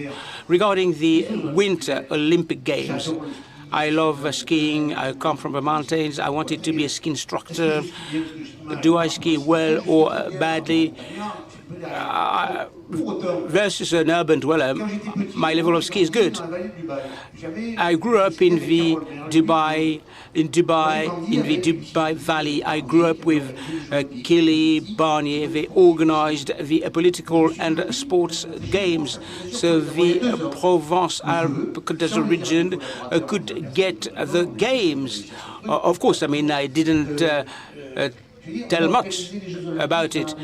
So we will organize the Winter Olympic Games in the Provence-Côte d'Azur region. This was my proposal, and my colleagues told me, "Are you mad? You haven't organized the World Championships." But even though we have great champions, Sarrazin, who got some medals. We have snow, slopes, chalets, but we've been disqualified because we didn't dare applying. But we decided to apply, so we overcame the obstacles. Of course, I mean, you can get the Olympic Games, the Winter Olympic Games, but you need to cooperate with the Northern Alps. So I decided to turn to Mr. Fouquet, and we decided to cooperate. And the people in the Northern Alps, I mean, they hate the people from the Southern Alps, and they told me, okay, you can win without them. We have the bobsleigh slopes. But you can win alone, but it's better to cooperate together. The Southern Alps will host the Olympic Games with the closing ceremony, with the award medal ceremony, and all these types of sports for young people, a skateboard, and that's very good in terms of the region's image, the ski resorts. They told us at the start, I don't care about the Olympic Games, but now they want to make sure that they get the rings, the Olympic rings. So we managed to thwart the Swiss. We managed to defeat the Swedes. We managed to brush aside the Americans. For 2034, we've got the signature of the President of the Republic and the Prime Minister, but we need to present the final signature because some investments will have to be guaranteed. So I'm just looking forward to the next Prime Minister being appointed. We've said that politicians are useless, but it's a matter of willingness, in fact.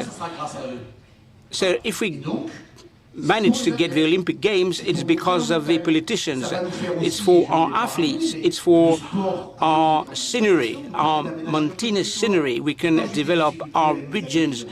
So I've got some problems with people from the Hautes-Alpes. Why do we do the games? Why do we organize the games? Because it takes 5 hours from Marseille to Briançon. And if you consider the redevelopment regional plans, this line is excluded because you are only 100,000 people and some big works will have to be conducted around Marseille Force. So if you've got the Olympic Games, there will be a night train, there will be a link to Grenoble, and you will go to Marseille in 3.5 hours, and it's totally different. So the Games will decarbonate the region. I was a bit long, but sport in general, and for those who've practiced sport, they need to respect the others because there's a sense of self-respect. They respect their coaches because the coaches taught them how to suffer. I'm talking about all kinds of competitions, even district and neighborhood competitions, 11,000 clubs in the region. So we need to remind them of the fact that with sports we can highlight Republican values that are pivotal. So the sports men and women, they are intelligent, they are smart. There are some people who say that sportsmen, sportswomen are not really smart. I mean, but be careful about that, because lots of sportsmen and sportswomen have managed to branch out in different sectors. Maya, economists have been excoriated during this debate. I'm quite happy because there is a controversy. So I like debates and discussions in the panel discussions. Of course, it's important, I mean, to embark upon controversies. So what are the lessons learned before talking about the impact of sports? I mean, sports is about a quality of life. Of course, we can talk about growth, economic dimensions. You've talked about the club members, 18 million club members. That's important if you consider the daily life of French people. Moreover, the importance of quality of life at work. This is a pivotal point when it comes to enticing employees in the companies. It's about employment quality, job quality. What is important as well are public sports infrastructures and facilities. It's like art. It's important to get a public policy in order to invest in facilities and infrastructures. It's a matter of bolstering urban life. So all these challenges are key, and economists do agree with you regarding well-being measurement. We have economists working on measuring well-being. So all these dimensions are being taken into account. But there's a question. What about role models who can be a source of inspiration? And when do we move to those role models, to the implementation of a macroeconomic policy based on integration? For example, is it an integration solution? So we do agree with a role model that lead by example. But how do we take on board everybody? Zinedine Zidane did better than the politicians in terms of integration. This is what the Home Minister said when France won the World Cup in 1998. Thank you, Maya. Sports and the way sports is practiced. I mean, we tend to talk about an employer's brand. To what extent does it beef up the attractiveness of a company? So it's part of the employer's brand. We at the Française des Jeux, when we became the sponsor, one of the sponsors of the Olympic Games, we are not the biggest sponsor of the Olympic Games because we are not the largest French company, but we are one of the biggest sponsors because everybody knows that we've been investing in sports for the past 40 years. So when people talk to our employees, the employer's brand is good because of sports, because the company has a positive image. For the Olympic Games, there's a marathon race for everybody. It's a popular marathon. 200 people wanted to run the marathon. We had to select 53 people. So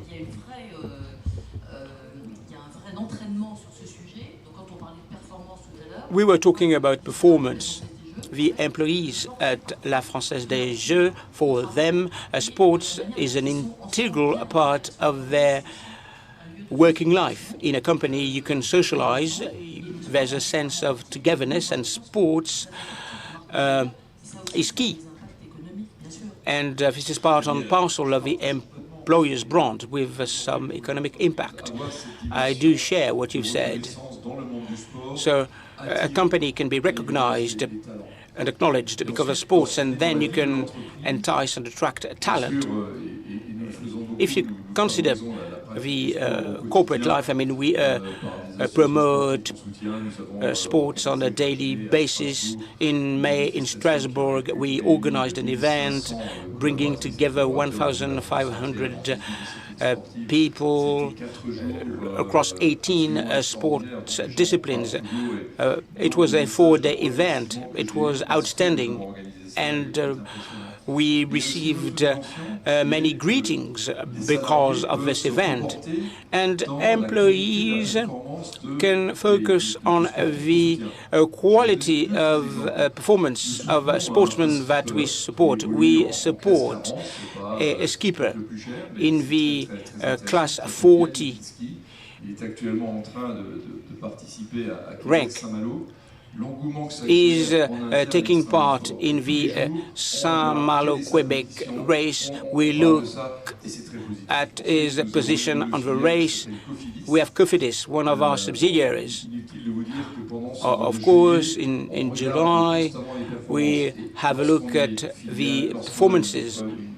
And with Cofidis, we are in the advertising caravan of the Tour de France. There's a contest amongst employees because they want to be in the advertising caravans, and most of the time in other companies they are recruiting people from outside the company. So a sport is an asset. It's a matter of beefing up cohesion. With a sport, you can bolster the value of a company, and at the end of the day, you can reinforce performances. A company has to perform, and a sport is a way of achieving this performance. Boris, you talked about the values of a company, how the values of a company have changed. And you are a role model. Your impact, your presence, do they change the way people work in the company? Yes, right. I can tell you that their vision has been transformed altogether. I'm working with the board. I work on the development of Salomon. What will be Salomon like in 20 years' time, in 30 years' time? And this approach is fully integrated. The inclusive role of sports. At Salomon, we have lots of employees who are sportsmen and sportswomen, and we test many products. This is a company geared towards sports. You have lots of high-level athletes who are employees of Salomon, and we did some research on development of tools because we wanted access to sport being cheaper for everybody, for women, for people with disabilities. So with this approach, we decided to embark upon a new strategy. I've been working with an academic specializing in human sciences innovation companies. Working on inclusion means 35% more performance. It's huge because you need to adopt a different way of thinking with sports. So in companies, everybody thinks about sports and everybody should be united. It's a matter of cohesion. In rugby, in cycling, we need to be all together. We need to perform all together. So alone you are fast, and all together we are going further. So Maya will conclude very shortly, but allow me to ask a question to Renaud. Can we apply the PACA model, Provence-Alpes-Côte d'Azur model, to a country? Can we have a coalition of reasonable people? So PACA does not exist. You have Provence, the Alps, the Côte d'Azur. We are not Pacayans. We are people from the south. We are from Marseille, from Saint-Tropez, from the provincial cities. This is not my question, yes, but this is my answer. But in the region as well, I've been committed.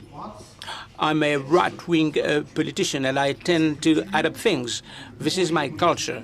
The political project that I presented to the inhabitants was based on a choice. No parliamentarians from any political walks of life. So we had elected representatives representing people. You have environmentalists who are mad. You have environmentalists who are decent. There are some environmentalists who are explaining to you how you will decarbonate with a new type of energy. This is not my culture, but nonetheless, I'm interested in that. In my majority, we managed to get 75% of the votes. 14 political components or parties, they were with me. So we conducted a political project that was clear in the eyes of the population. It was a clear deal. This is the program that we drafted together at a national level. It's different. Why? Because you end up with political families that have nothing to do with one another, especially for the left. You have Mr. Glucksmann, Mr. Mélenchon, Mr. Hollande, and Mr. Poutou. If you look at this coalition, it's a bit weird regarding the far right. They are mobilized, and as far as we're concerned, we are in a complex situation because we are surprised. At the end of the day, you will end up in Parliament. I hope that the country won't sink into the far right. It's important for us to talk to one another. In the past, we made a big mistake. So we decided not to aggregate the terms of office.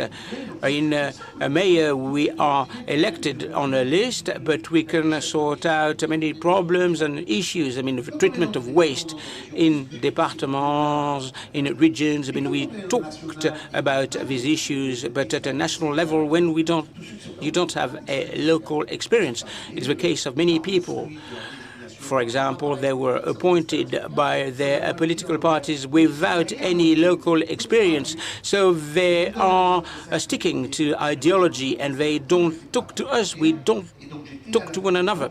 Remember, in the past, we were working with UDF. I was in the RPR movement, and we were talking together. We were trying to make sure that the city was moving forward. At Parliament, we had we didn't talk to one another in Paris, at the Paris Parliament. If you consider our culture, it is not a European culture where you have a majority of projects. It's a confrontational process at the Parliament. We need to listen to people, and we need to have a culture of projects. That's a broad project. It's a bit different to what we did at the regional level. There are lots of tensions. Appeasement is necessary, so there are lots of worries and concern. So we need to focus on appeasement. So from 1% to 10% of the GDP, the contribution of sport to the economy. So 80% of well-being. So by way of a conclusion, I'd like to thank you all. So of course, don't forget to vote on Sunday, and I hope that we'll be able to debate despite our differences and in a spirit of full respect. And long live sports. Thanks a lot.